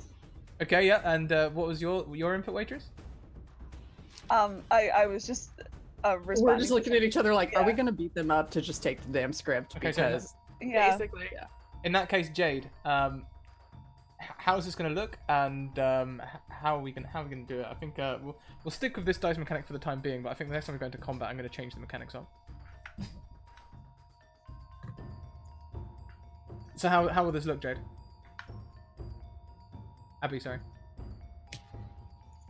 Wait, I'm so sorry. Someone texted me. Could you repeat that? Yeah, sure. How will this look? How would what look? As you try and Like me threatening him for the script? Mhm. I would just pull out my sword and be like, give us the script or I'm gonna skewer you like I skewered those ninjas back in set 4. Ha! Are you kidding me? We actually got kickboxing training. Since when? Okay, me too. No, can I lie? No, I can't. My powers don't carry over to the real world, do they? Yeah, why not? You can roll me another. I think it was 4d6 last time for intimidate, right? With the katana and the kill of a look. So yeah. Yeah. All right, let's do this. 4d6.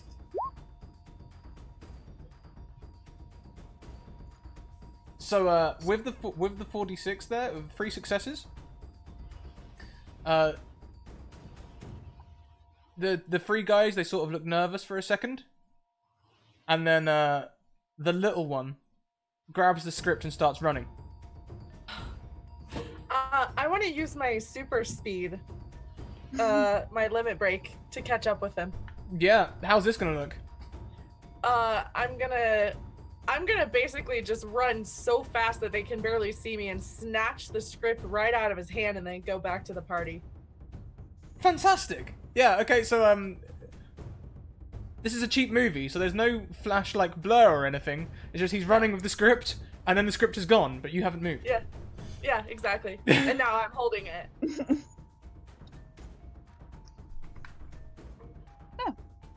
You'll hear about this. And then Hey Hey guys. call my manager about it later. and they Call my agent. don't you worry, we will. And they hop in the truck and drive away again. This new script, this information will be for free. This new script, they've written out one of the actors. One of the big names has been written out altogether. In fact, he never turned up for any of his scenes. Turns out he didn't like the pay after all. As such, they've changed the plot entirely, promoting up another actor who goes by the name of John Swain. And Of course he does. it would seem that the new plot is entirely different. Instead of the retribution of the fathers with all the daddy issues going on, this one's more about stealing power from artifacts.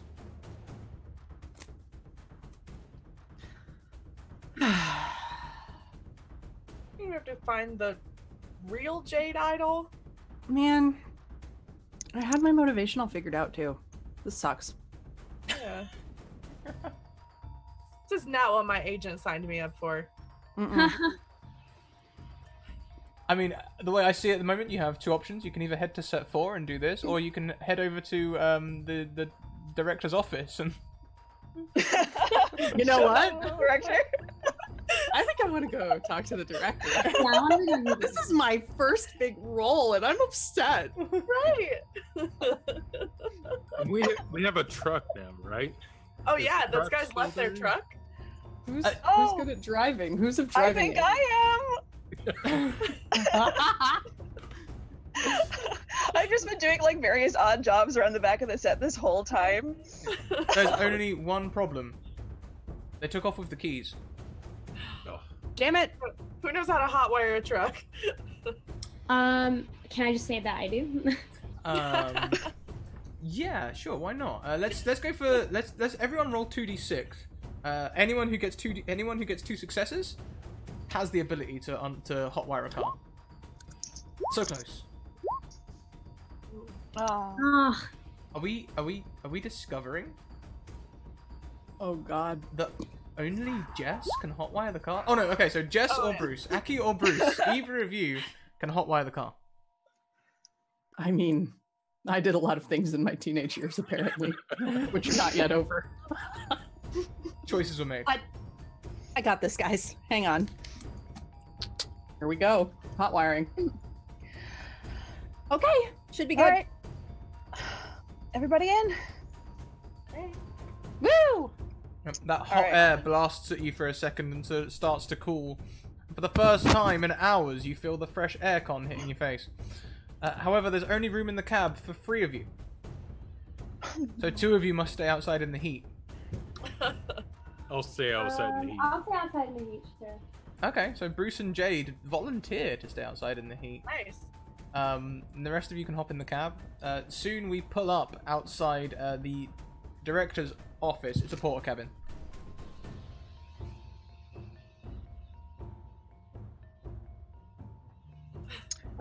I guess I'll march in there and give him a piece of my mind. He's like, I will be right behind her. Yeah. I will be there also, looking as if I am totally supposed to be there. and We're he's like angrily shaking the script, Yeah. the new script. I'll just stay outside, just keep me out. I'm like threateningly holding my cell phone with my agent's phone number right in the front, like one button press away. Hold on, is Bruce just like the world's most jaded, like seen it all, just like Yeah. like this is, it happens, they'll learn. These kids will learn. Hasn't complained once. It's like, No. is this their first movie at this point? This happens all the Yes, time. yes, it is. And you walk in. The director, he's a slightly overweight man with a whiskey in one hand and a cigar in the other. He turns around and he says, Hi, hey, how can I help you? What's wrong? You could definitely help us by maybe not changing the script at the last freaking second. And not even telling us. What was I supposed to do? The new actor, he couldn't fill the part. The writers, they made changes. I had to sign him off. You know how writers get. Yeah, well, it's a little hard to play along when we don't have a script. I understand, but what do you want me to do?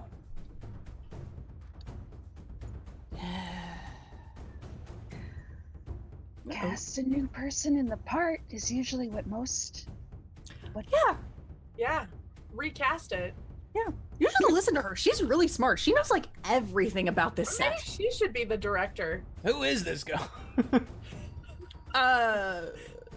Just call me waitress. Just call you waitress. It's my stage name. Waitress. Yes, if you- Okay, going for the Oriental thing. Okay. Well, listen. Truth is, we paid for this set for 1 week. We need to get it shot today.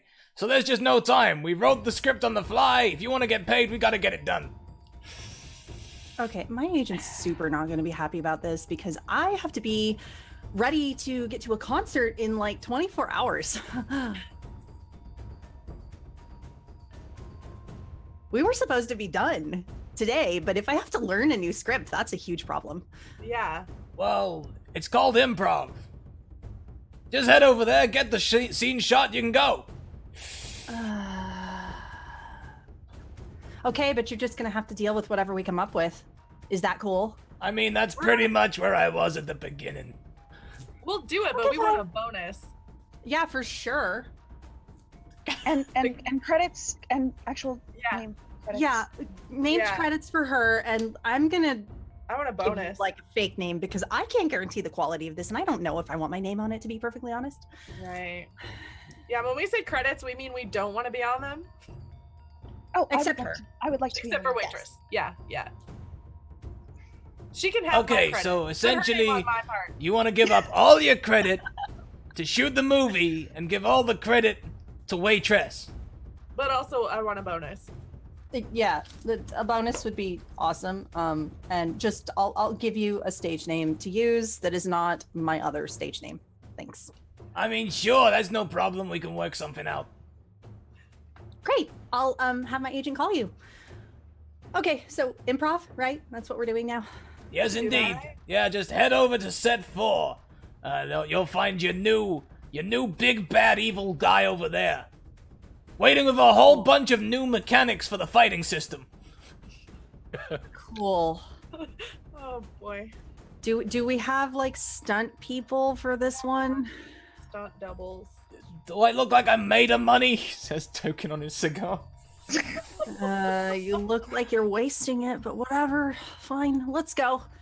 I just gotta get this done with. Yeah, let's get out of here. Okay, so outside We leave. The truck's still ticking over. Bruce is outside waiting. Did you get it all resolved?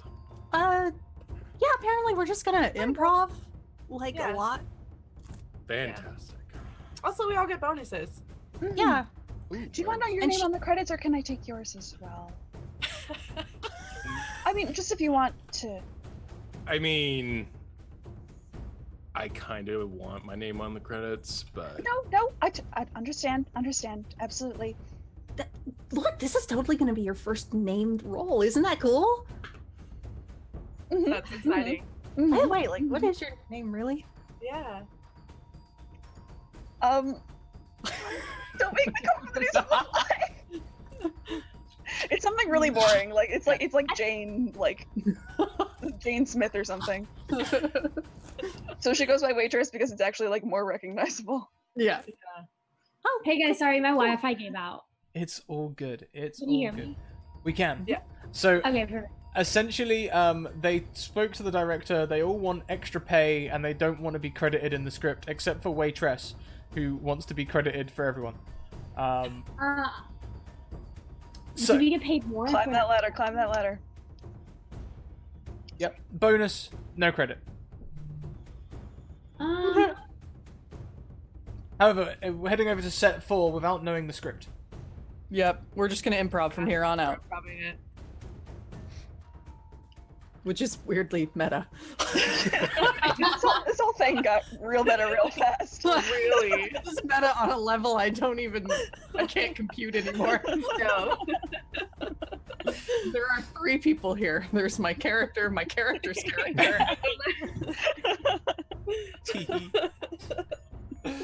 So, as we get over to set 4 in the truck again, leaning against the door to set 4 is the man that Aki knows. I don't know if you are still the guy who killed my father. Is that like, are we still doing that thing? That's the way the script. Hang on. That's the way the script's written. Yes. Okay. Dave, right? I prefer Daveth, but Dave for short, Yeah. I suppose. Okay.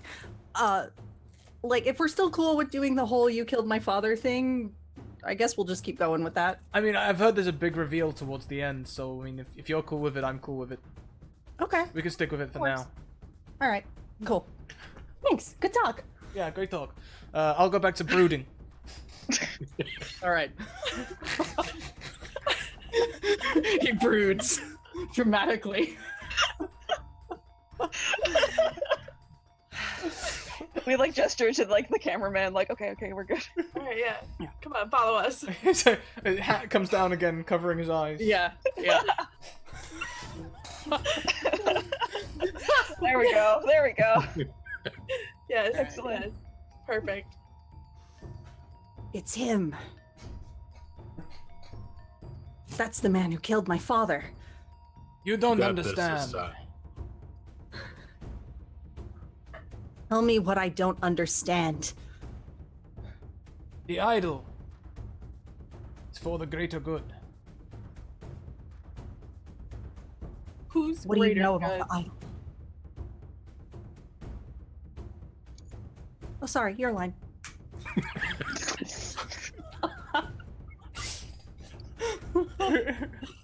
Who was that to? Cut. To Ren. Don't worry, we'll CGI it out afterwards. Just carry on. Yeah. Line. God. What have we done here? Your father died for a reason, Aki. Not just What because he needed to die.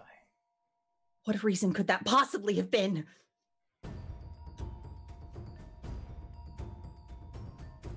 What do you know of betrayal? There's like a long pause. I know nothing of betrayal. My father was a good and loyal man. Ha! And I just yell and run at him. With like a cool leap that is definitely gravity defying, and hopefully there's wire work. I don't know. Yeah, okay, so If not, I'm gonna awkwardly tumble and roll. he tosses aside part of his robe, revealing a sword arm.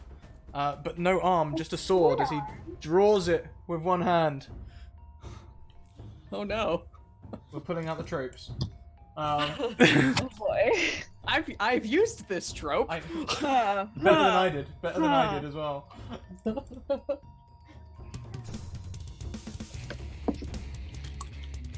Oh damn. Here we go. Here we go. Boss fight. Alright. This time around, we're going to do things slightly differently. We're all going to start on a D6. You can trade up to a D8, a D10, or a D12 using your stats and bargaining with me on how much fighting prowess you have. So we'll go around. We'll start with Arcanist. So you start on a D6. How can you convince me that you deserve a D8? Well, I'll draw my bow staff. That's a D8. And I am significantly enraged by this this actor showing up twice in this role, and I'm going to fuel this as this is for Aki for killing her father, because I just feel so deeply connected to that. Oh yeah, the street urchin things. Okay, we'll go up to a D10 then. You have a D10 for combat. Okay. So next around we have M. Starting Okay. on a D6. All right. Well, I'm definitely going to be using my judo moves for this fight in some capacity. D8, yep. And this is it. I can tell this is my final opportunity to really prove myself in this role. This is my road to stardom, so that's my upgraded extra. And once again, I do have to ask: is my regular here? Somewhere on the set is my beautiful, beautiful regular. He's not been anywhere to be seen. Very Okay. frustrating. D10 it is. All right, D10. And Abby, we're going to start you off on a D6 and we're going to trade up to get more dice. So you start on a D6. How can you convince me you deserve a D8? Well, I don't know. Can you help me out with this? Yeah, of course. How can I convince you that I deserve a D8? Well, let's look through your stats. First of all, you have a katana. That is true. Being trained with a katana, that will get you the D8. How about the other stats? Is there anything else there that you could trade up with? I'm still in love with the master's son. Yeah, the Kung Fu Master's son. That'll give you a D10. And the idol's named after me. Does that work? I think that's pushing it. I think that one's pushing it. So we'll stick with the D10. I think the katana and the Kung Fu Master's son. The Jade okay, Idol. so that means I get 4. I know you just get a D10 now. We're changing the dice up. We're going for a different. Oh, so combat just mechanic. one roll with the D10. Yeah. But hold on to that for just a second. We're just working it out at the minute. We'll do the actual mechanic in a second. Okay. Jess. Okay. Well, since Davith and I had that little talk and we agreed the whole "you killed my father" thing is still on. He's the man who killed my father. I'm using my fans to fight, and it is the legacy that my father has left me, since that whole thing is apparently still in the script. That's maxed out. D12. D12 for combat. Yeah. Yep. Ren. Well, I'm definitely gonna be using my nunchucks. I want to say that my dad always believed in me, and this is like my chance to show that I can do this. Despite the fact that I'm terrible, I have like my dad's encouragement going through my mind. Now the meta's wondering. Doing amazing, sweetie. The meta in me is wondering: is this the player's character or the player's character's character? Yeah. Is this the actor? Oh my god, is the actor's dad like just like offset, like literally like with the camera? You can do it, sweetie. Yeah, I'm also a terrible actor. Terrible at kung fu, terrible at acting. My dad supported me no matter what. Okay, so Oh you've god. got your dad giving you a D8. Sorry, what was the other one? You had a D10 as well, didn't you? Nunchucks? Nunchucks and my dad. And I'm trying really, really, really hard. You are a tryhard, so you'll also get a D12. Now, here's where I flip it on your heads. We've just tried to up our dice. The inverse of your combat dice will be your health dice. So, Arcanus, M, and Abby, I'll need you all to roll 2d8, please. And Jess and Becca, I'll need you to roll 2d6.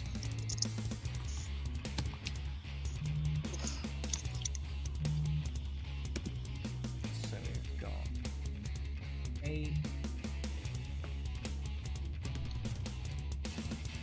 8 for the waitress, 6 there, 6 for Arcanus.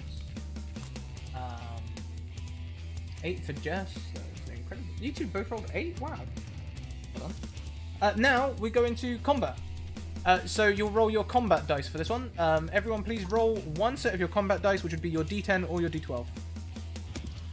Your health is now what you rolled a second ago. So Arcanus, you have 6 health. M, you have 8 health.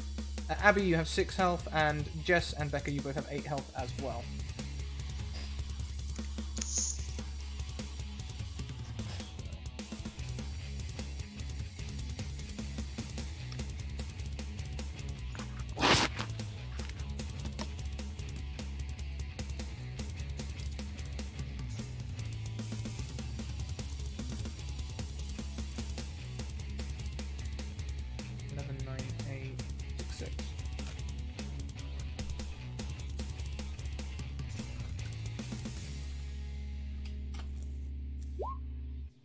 Oh boy. So, looking at the scene around you, we're going to go around and pick some items. I'll start us off. Nearby, there is a pallet. There's a pallet leaning against one of the walls. Becca, can you come up with me an item laying around? We're gonna say there's a director's chair, just offset. Lovely. Jess? I think there's a green screen, like a really big one. Nice, yeah. Abby? I'm gonna say there is a camera. Camera, nice. M? I think there is like a really how about there's the setup for like a bunch of, they're not zip lines. What are they called? Like the lines they use to do the flying stunts. Oh, it's just wires, isn't it? They just call them wires. Just wires. Yeah. Okay, yeah. There's a setup for those. Wires and Arcanist. I'm gonna say there's this broken mic boom that's always just kind of hanging in the shot so everybody can see it. Yep, perfect. So using one of these items will add a +1 to your roll when you make an attack. We will go using our health as also our initiative, so we start with Ren at 11. To attack, Okay. you roll your combat dice now. Okay. Man. Okay, I wanna,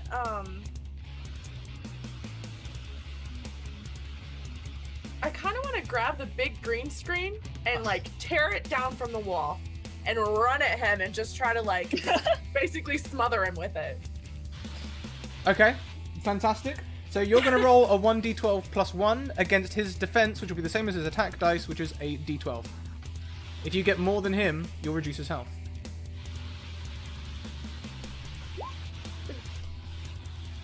You reduce his health by 1. Oh no, hang on a minute. That was +1, right? So Yes, +1. you immediately you hit him with the green screen and he's like choking out. He's choking in it. I'm upping his health a little bit because otherwise this will be a really boring combat. Yeah, you get him good. If we were playing City of Mist, I would say you got him good. Thanks. You're welcome. Next is Waitress with the next highest initiative. Okay, can I... Gosh, okay. I'm going to shove the camera towards him so that there's actually like a shot of just like a zoom shot on him as he is like as he turns toward it. And then I'm just gonna try to, while he's distracted by that, like knock his feet out from under him. Perfect. Okay, so like he catches the camera in the corner of his eye and starts posing. Yeah. Roll your combat die versus his combat die. +1 for you. Okay.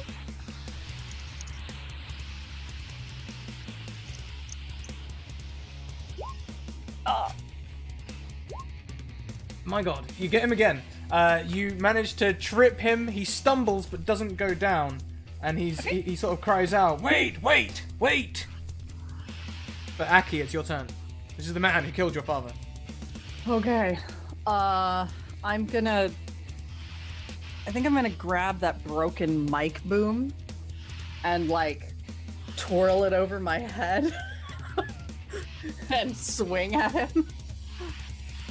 Okay, so please roll your combat die +1 versus his combat die. Sure. But I think I'm gonna swing at him in such a way that it's a stunt swing. Okay. So 1d12 +1, right? 1d12 +1.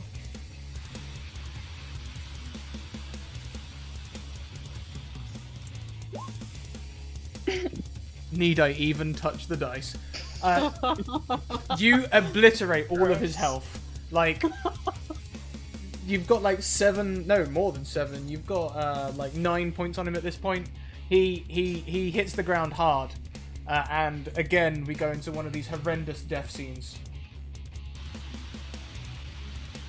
He's lying on the ground, like, "Ugh." How does it feel, Aki? His accent's changed. He's not the best actor. Good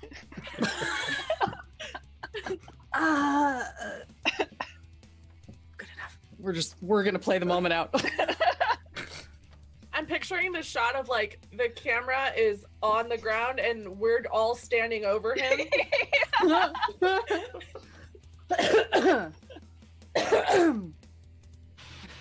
How does it feel? Is it How does it feel to be sweet? the one The who's taste- lying there dying now? Is it sweet, the taste of vengeance?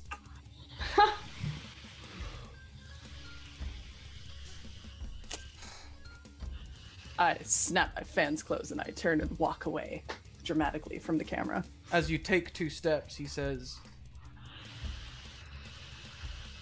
Your father asked me to kill him.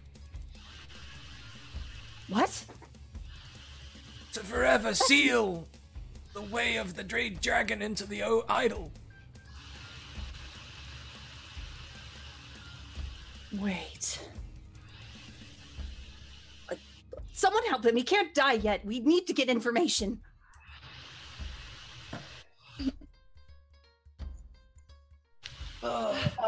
I'm going to rush in and pretend. At first, do like pretend like stage first aid, like clearly like the places where I'm like looking for wounds are clearly not places where he's actually like been hit. But question: has he actually like been hurt over the course of this terribly improv, not stunt double combat? Yeah, actually, do you know what? Okay. With them combat rolls, I think the boom might have actually hit him. Like, I'll just be like, as I'm leaning in, like, you can't die yet. Are you okay? I'm so sorry. Yeah, it's okay. I'll be a method actor this time. It's all right. Okay, yeah, we'll get you some actual first aid in a sec. Yeah, okay. Let's Good just finish job. the scene. Finish the scene. They're. Yeah. I want to get out of here as quick as possible. Yeah. Okay.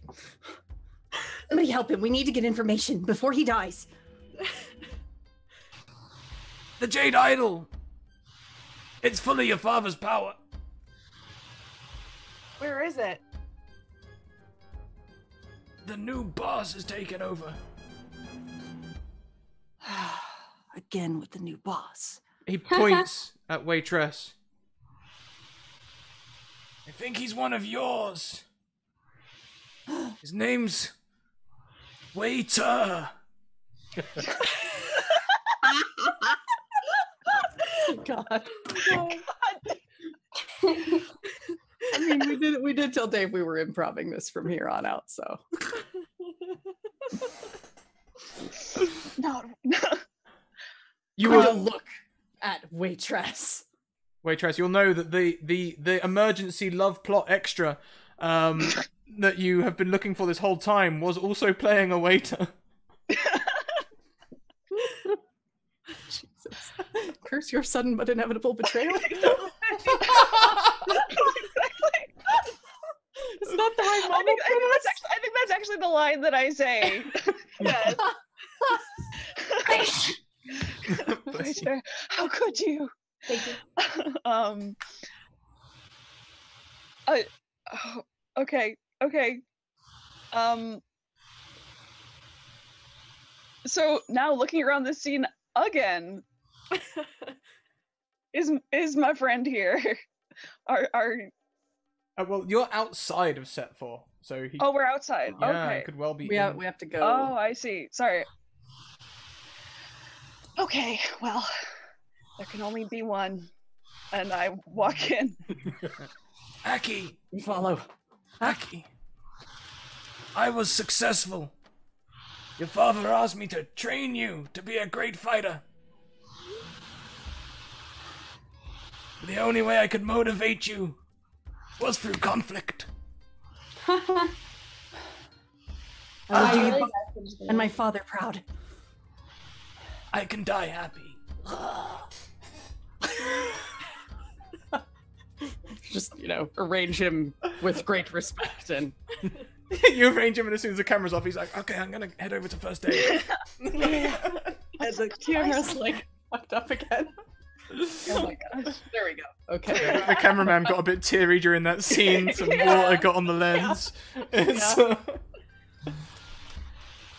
You stand at the entrance to set 4. Inside sits Waiter, surrounded by 3 dragon idols. The Jade Dragon, the Onyx Dragon, and the Ebony Dragon. He sits meditating as power suffuses him. There's a lot of green screening around as well. Of course. Of course. Is the CGI guy like live editing this? Yes. The CGI guy's like live. Yeah, he's live arranging, not editing. Yeah, not editing, but live arranging. Like, no, you can't put that there. They'll pick it up on the green screen. Frantically rearranging. Fine opportunity. You found yourself here. I'm already sorry for his voice. At last, you've come. Oh my god. Why? Why? Best. I've been waiting for you. Oh my god. Who hired this guy? He was supposed to be an extra. I can't believe he got this part. I can see why he really shouldn't have a speaking part.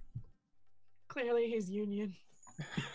Like the director's in the back, he's like, You kidding me? He's got a voice that everyone hates immediately. Perfect bad guy. Oh my god. We need to get a new casting director.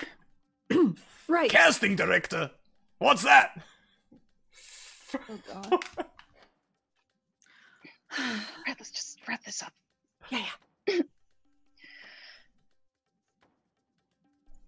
I've been waiting for you. What are you doing with the idol? You see, I have access to a greater power. The power of the fully rehearsed script.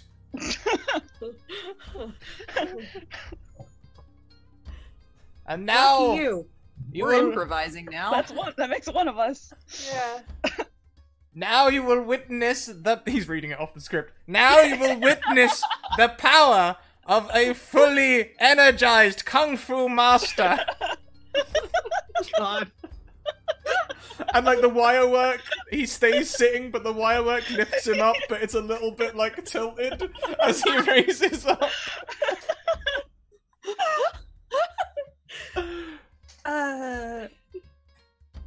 Let's just punch him, kick him, something. Tip him over. Waitress, this is your big chance. Yeah. No, We need to fight. I got it. Okay. Wait! Yeah. Rest. It's not supposed to be like my line. We could have been lovers once. Not if you're gonna steal all my parts. And I Kamehameha him. Yes. How many failure points have you got? Just 5 or 10? Oh gosh, yeah, at this point, I haven't been keeping track since 6, but but that was like during the first fight. Sacrilege! This is like, don't you realize how seriously we're all taking this? Like, I know, gosh. It was But probably also, like 12 by this point. it's Yeah. probably a lot. Okay. So I think that's a 10. okay, you can do. How does your double power Kamehameha look? Oh, okay. Can we say that inexplicably, I also have been wearing wires this whole time? And so I rise up to meet him and do like a whirling kick sort of thing. And so not only, but oh gosh. Yeah, so I think I just I rise up into the sky and just standard hands out. Suddenly out of nowhere there's a giant, like in real life, not like through CGI or anything, there's an actual burst of energy out of nowhere that blows this guy through the set. However, with the power of the Free Jade Idols, the Free Idols, the 2 of the idols burst into shards as your Kamehameha hits him, and he weathers the storm, sitting still, except not quite because one of the wires is a little bit wonky, but essentially supposedly sitting still. And he's like, "This is a real shame!" And he springs towards you, also doing a flying kick. This one, though, the wire work, like, dips in the middle while he's, like, halfway around, so, like, his leg's out sideways, it looks a bit too long, and, like, it comes around. It looks a bit like... a little bit like Team America. And we enter combat once more.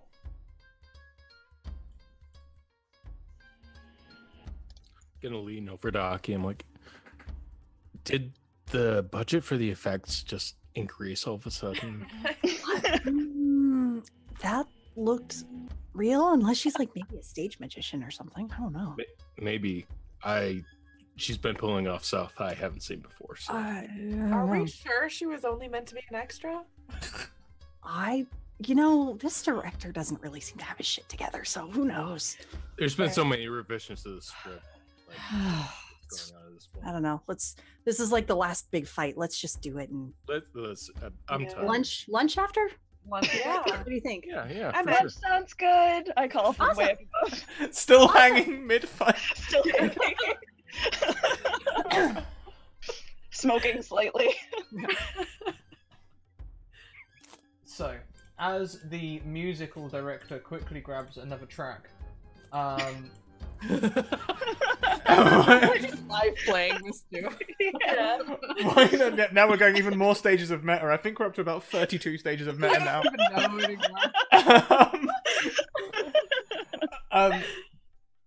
Let's roll some combat die. We've already worked out our combat die before. So roll your combat die for initiative and health. Initiative, sorry. You can stick with your original health. I don't think you even got hit. Boom! Oh. All right, calm down.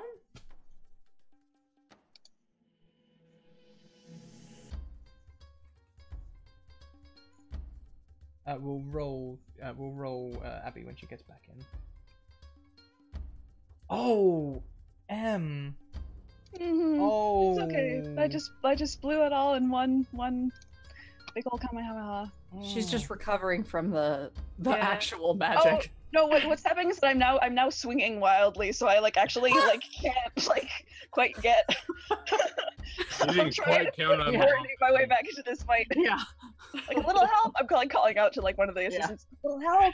Okay, so we're gonna go around again, and we're gonna do items again before we cue the epic final boss battle music. This time I'm gonna go again. This time I'm gonna throw in the off to the side. There is a fully functional replica of a DeLorean for the Back to the Future films. Of course. Oh no. Why not? Now, when you say fully functional, I was gonna say. Like, what functions are we talking about here? like if we go 88 in this thing, It's open to interpretation. Next we'll go to Becca. I want what is it? The clapboard that they have. Oh, the slate. Yeah. Slate, yeah. Although it is also called a clapper, I think. Okay. So yeah, that also would have been valid. I knew that. Jess. Well, we have the CGI guy is here, so I think his workstation is nearby. CGI workstation. M. Can we say there is I guess that'd be kind of in with this CGI workstation. There's one of those I'm forgetting the term. You know what? Actually, I want there to just be another camera for us to mess around with. Just another camera. We're just wrecking so much shit. Oh yeah. On this production. And lastly, but most certainly not least, Arcanus. I'm gonna say since the director's chair from the last set didn't get damaged at all, Bruce has just been kind of carrying that around with him and just having a seat every time that plays. When dialogue Done cue. he is. Yeah. He's like, I'm over this. Is it like that Jason Momoa gif? He just pops it out with one hand. And Yes. Okay. So this time the BBEG, your potential love interest and all the rest of it, will indeed go first. Cue epic battle music. Oh. Yeah. Wow. Epic indeed. That is epic. He is going to grab the slate from a nearby director and throw it immediately at Waitress, trying to throw her from the fight. Oh no. Please roll your combat dice in defense. Okay.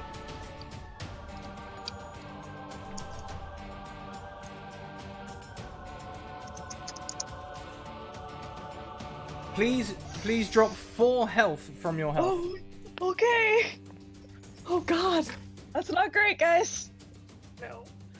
You didn't use any special attacks or anything. Next, you all rolled 10, so it's up to you who goes first, except for who goes last. I've been going first a lot. I want someone else to have a chance to go first.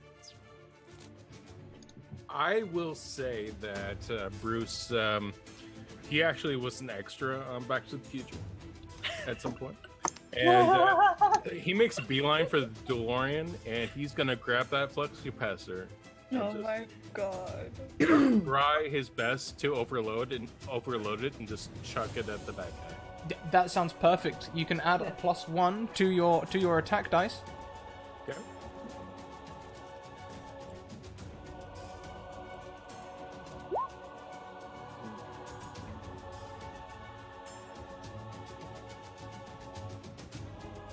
Oh, that's a 3. Okay, so he will roll in defense. As you chuck the flux capacitor at him, he just sort of deflects it, pulling a wakizashi out of hammer space, and deflects it.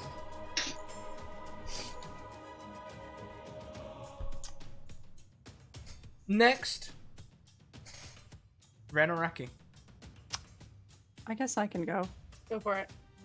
All right, on seeing all this, I'm gonna charge over to the CGI workstation and shove the guy out of his chair, get in front of the computer, and using some of my YouTube learned CG skills, I am going to conjure into existence some like badass lightning to fry this bad guy with. Oh, yeah, totally. +1, +1.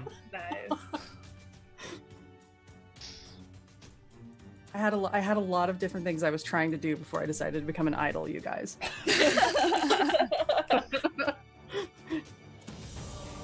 Ooh.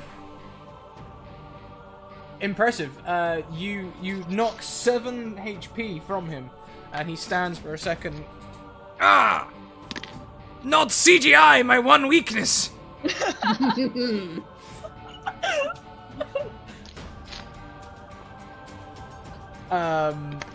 Next then must be Ren. I think I'm gonna go a little WWE and grab that director's chair. And I'm like folding that sucker up and I'm just gonna beat him with it. So we've got this intricate wirework CGI scene, and through it comes Ren. Add +1 to your roll, please. I'm not sure what this final fight is, but it sure is something. A lot of acting frustration, I think, being expressed. Oh yeah, he doesn't see it coming at all. He's seen the lightning as an opportunity to do a big dramatic scene, and you just come along and conk him. He looks. If this was 3.5, he would look bloodied. Nice. So let's see. We've had all the 10. So next is Waitress. Okay, well, if he wants the camera so much, I'm gonna give it to him. So I'm going to grab this camera.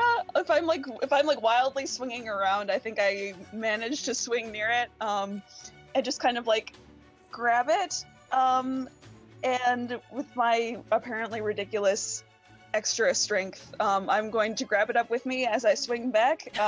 And he's gonna get hell of a close-up. I think that's how this goes down. Okay, yeah, sure. Roll with the +1. I really hope this works, because... Me too! I still have my advantage if I need it. Okay, yeah, you can always re-roll. Okay. That will hit, though. Okay. So, he looks weakened. We'll do this from the camera's perspective, I think, as the camera Yes! pans in towards his forehead and cracks, and it just swings back, and you can see him hanging limply on the wire. His wire snaps. Oh no! And he falls to one knee on the ground, like, superhero stance. He stands and throws a throwing star at Waitress again. Doesn't use anything from around him, just grabs the throwing star. Okay. Just roll. Oh, thank goodness. Oh yeah, you just deflect it. How does this look? I think I'm still spinning wildly, and I think I totally unintentionally, but in a way that still looks really badass. I just like deflect it like with a kick or something. It was definitely not on purpose, but when it's captured on film, it looks super badass. Okay, and I'm gonna just say for narrative effect, this will bury itself in the wood somewhere near one of you. Maybe Ren, as you've like hit him with the chair and stuff. That you stand up, lean against the post, and as you're leaning against this post, this throwing star is just kicked off the thing and hits the post. Like right by my head. But there happens to be a camera behind you, and the kick wasn't going anywhere near that post, so this might have been set up, but it looks cool. So same turn order as last time. Oh, but we need some more. We need some more props. So I'm gonna say laying on the CGI workstation was a lightsaber. Oh no. Excellent. Let's go round. Becca. Oh boy. You know, I want to throw in a wand from Harry Potter if we're going movies here. Yeah, sure. Jess. Gosh, what haven't we done? What's another big movie thing? Someone help me. My brain is not working anymore. Star Trek. Yeah, like Dragon Ball. a Star Trek phaser sounds good. Phaser. Arcanus. People are saying. Go on. I'm gonna say that the boulder prop from Raiders of the Lost Ark kind of set is off to the side, and just boulder inexplicably is just primed and ready to go. Of course. There's like a ramp and everything. Yeah. Yeah. It's like set up. Yeah, 100%. And lastly, M. Oh gosh.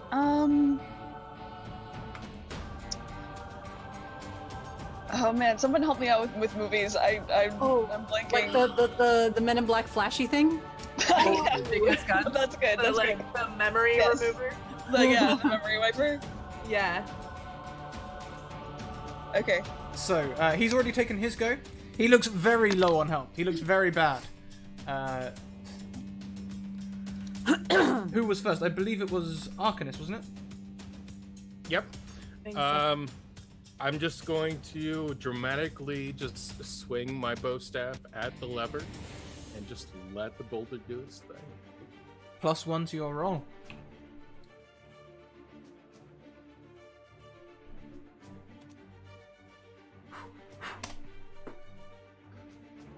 The boulder knocks into his back, sending him sprawling to the ground. And he is done. He lays on the ground at your mercy.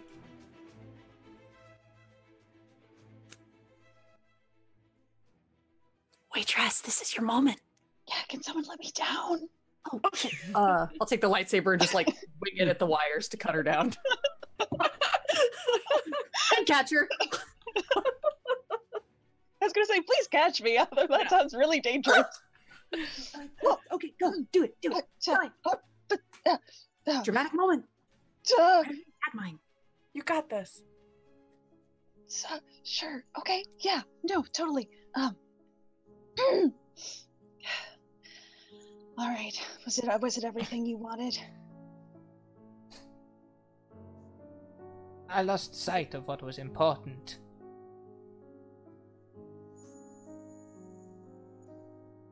My craving for power and a role promotion clouded my feelings for you. Well, we're not all meant for the spotlight, I guess. Time for you to step back into the shadows. Do you think we'll get an Oscar? I think one of us might. I hope so. I was talking about me, but okay. As long as it's an Oscar-winning production that I can have my name credited to.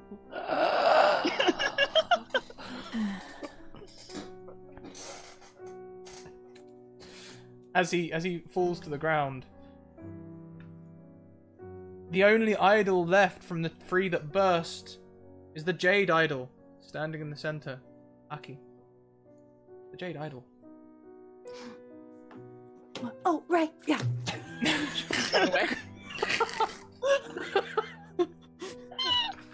This is beautiful, beautiful. The Jade Idol. My father's power. She's gonna put her hands on it with a moment of hesitance and then does it. You feel warmth through your hands. Then a hand rests its shoulder. A hand is rested on your shoulder. It is the one-armed man. Next to him stands your father, but it's like he's wearing one of them dot suits. Yeah. Some guy in the mocap suit. Yeah. Some guy in a mocap suit.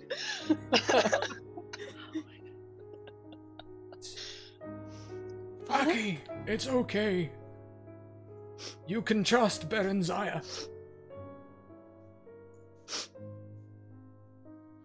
He protected you when no one else could.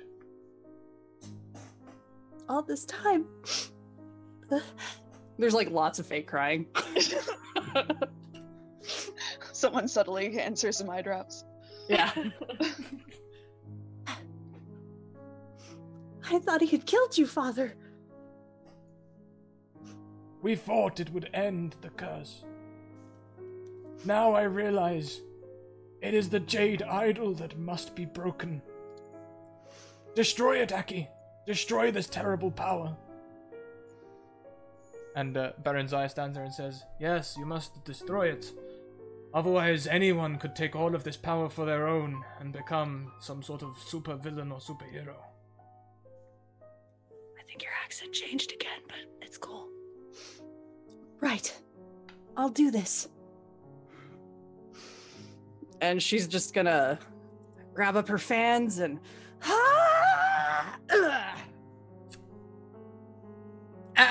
And cut!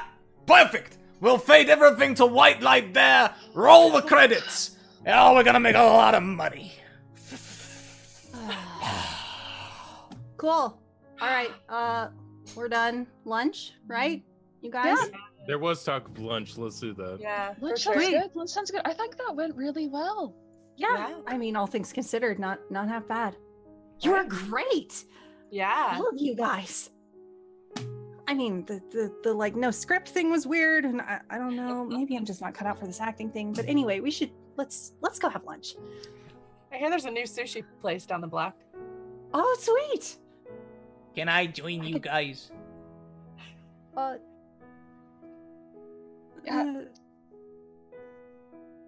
Fine.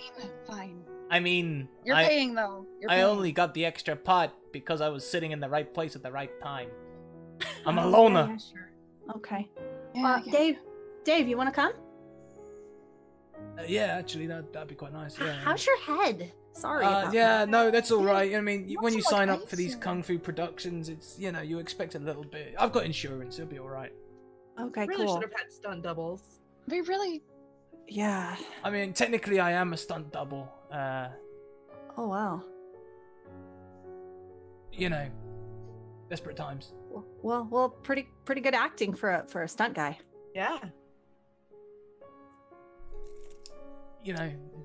Well, thanks, I guess. Yeah. I mean, you picked up on my accent change a few times. I guess I need to work on that. It's okay. Everybody's got to start Yeah. somewhere. Yeah. Hey, maybe All I'll right, do the let's- whole Darth Vader thing and just dub the whole thing over. Yeah, probably. Who knows? It's fine. Let's go. And we go to a scene where you're all sitting around the luncheon table. Having sushi. Yeah, having sushi. So, Inexplicably, there's like a terrible, terrible B movie, kung fu movie playing in the restaurant off to one Uh-huh. side. oh yeah, Yes. oh yeah. And It's like Legend of the Ninjas 3. Right? completely different cast. Yeah. As the months roll on, what do each of you plan to do with the money you make from this movie as you ask for extra money and no credits? We'll go around in reverse order. We'll start with M. I think I start looking for an agent is what I start doing. I am now totally, Waitress is now totally convinced that like this was in fact her big break, and she definitely super is cut out for this despite having literally no experience. And so she moves to Hollywood and starts trying to make it for real. Okay, cool. And Bruce, what does Bruce get up to? I think Bruce he's tired. He's been in a lot of these movies.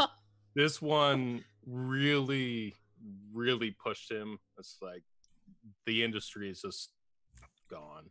So he's going to take his money. He's going to get a cabin out in the woods somewhere. He's just going to live out the rest of his days.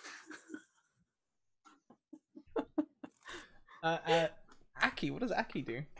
I think Aki decided that this one dip into acting really wasn't her speed, so she, she'll take the money and just stash it, and she will go back to her singing and modeling career.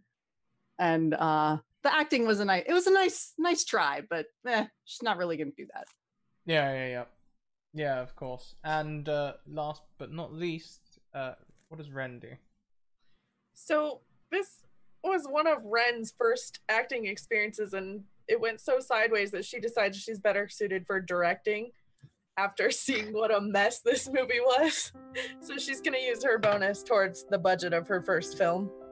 Oh, beautiful, beautiful. And her dad supports her all the way, I bet. Oh yeah, absolutely. He does. As the weeks go through, you receive your check in the mail from your now C-rate movie production. The whole box set being sold for £1 a pop.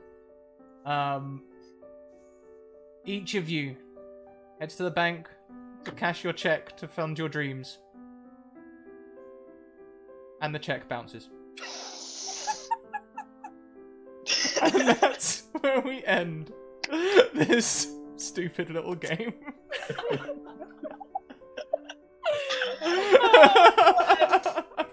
fucking bless. Oh my god. Yep. That should not have been the surprise ending that it was.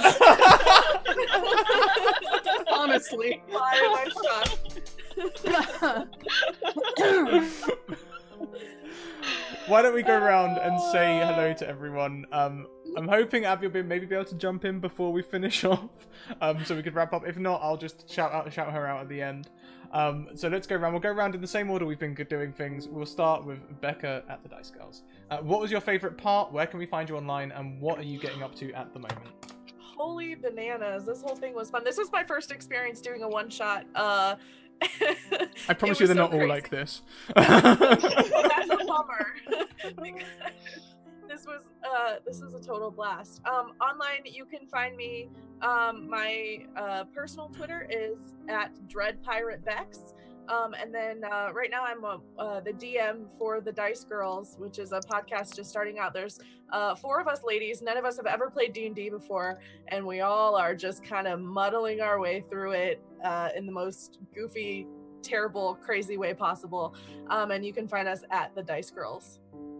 That's perfect. I've popped your Twitter in the chat. If you'd like to pop any other links, please do. I don't block any of that. Please show everyone where they can find you. Next around, we have familiar face, our Ryutama DM from last season, Jess, Little Cup of Joe. Oh, hi. Yep. Hi. So this was meta on levels I did not even begin to anticipate. I'm still not sure who I am right now. It's fine. It was all so good. I don't have a favorite moment. Every moment we broke movie character to be character was just really good.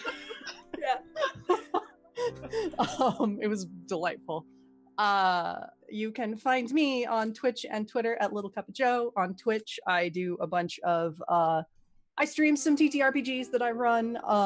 It's all very anime a lot of times, really, because that's like what I do. JRPGs and visual novels and things, usually on the weekends, right around this time, a little bit later.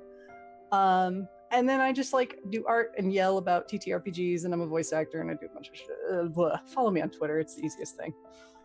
And you really, really should. Jess is amazing. Go and follow her and shout about everything she does because it's all great. Next around we have Arcanus. Welcome, first stream on the channel, right? Yeah, first stream on the channel. I hope you enjoyed it. I did. I had a blast. I did not know what to expect. I had a chance to talk to Travis Bowles a couple of weeks ago, and I told him I was going to be streaming. He's like, "What are you doing?" I have no idea. I have no idea what I'm getting into. But this was absolutely great. I loved it. Favorite moment had to be, like, I thought we were just going to be sticking with this B-movie thing, but as soon as, like, we broke that kind of meta wall, everybody was just kind of, it's like, we're tired, we're done. Can we get this over with as actors? Like, really, that was fantastic. You can find me on Twitter at Arcanus. I post a lot about TTRPGs, insects, try to keep things kind of a positive place. Yeah, that's what I do.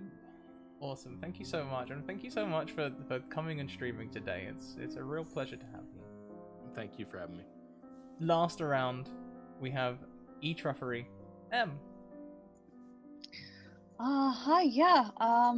So I think this is also my first time on this actual channel. This was a ton of fun. Thank you so much. Oh, that was delightful. Gosh, I think a fan favorite moment is probably the same, like, just like the moment where y'all just kind of realize, like, nope, we're gonna commit to this. We are a bunch of tired actors. We are so done. And just how it spiraled into like 7 levels of meta after that. That was delightful. But yeah, so yeah, my name's M. I also do the yelling about the TTRPGs and the art stuff and the yelling about fictional characters. I'm on Jess's channel occasionally as Trill on her Promise True Utama game. But mostly I'm just like your friendly neighborhood TTRPG yell person. So yeah, that's me. Thanks for having me. This is really fun. Fantastic, and thank you for coming along. It was really fun to have you, all of you guys who are new to the channel. Because Becca, you're new as well, really. Yeah, which is what I love doing. I love getting more and more people together to play games together. So, hopefully we all go over this with at least one new friend to play games with.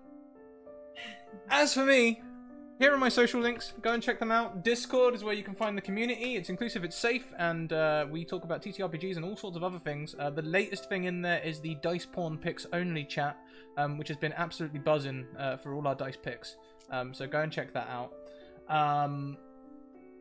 Twitter, send me a DM and I'll get you a game. It's likely to be in the January season now, which I won't be organising for a little while, but I don't have that many message requests sitting in my inbox, which means not enough of you are messaging me. So send me a bunch of messages, queue them up, and I'll happily knock them all down later on. And YouTube, you can find this on the YouTube in a few days.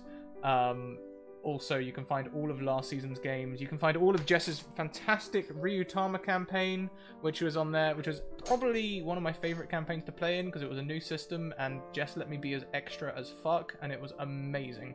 That little girl resounded deeply with the child in my heart, and it was great. But there's loads of other quality content over there as well. We've had a veritable smorgasbord of good campaigns this season, and they're all worth checking out. What else have we got? We have got a Patreon. Patreon's actually one of the best ways to support us. Head over there. You can support us for as little as $1 a month, so you can support us for less than a Twitch subscription, and I actually get a better cut of the money. Also, there's exclusive content for Patreons and free content. You can get some articles over there about TTRPGs, which are released regularly. In fact, I've got another one queued up, which I should have released a few days ago, but I keep forgetting, so I might release that later on today. And breathe. We also have merch. you guys can head over to Redbubble now and get some merch. Apparently they're doing like 50% off all stickers, so if you want to go and get a Scratticus Academy like laptop sticker or something, you can. But I'm going to point out the Scratticus Academy's Christmas logo, Christmas jumper. You can't really see because it's folded, but there's like a Christmas hat and there's like holly and Love it. yeah, it's great. So cute.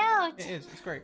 It's ever so slick. The colour's different from the logo over there as well. It's like darker and stuff. It's nice. Go and check it out. We also have sponsors, Bird in the Storm Publishing, who essentially a writing company for TTRPGs. They'll be creating content with us through season 1, which will be released in season 2. Quarter 1, and will be released in quarter 2 of next year.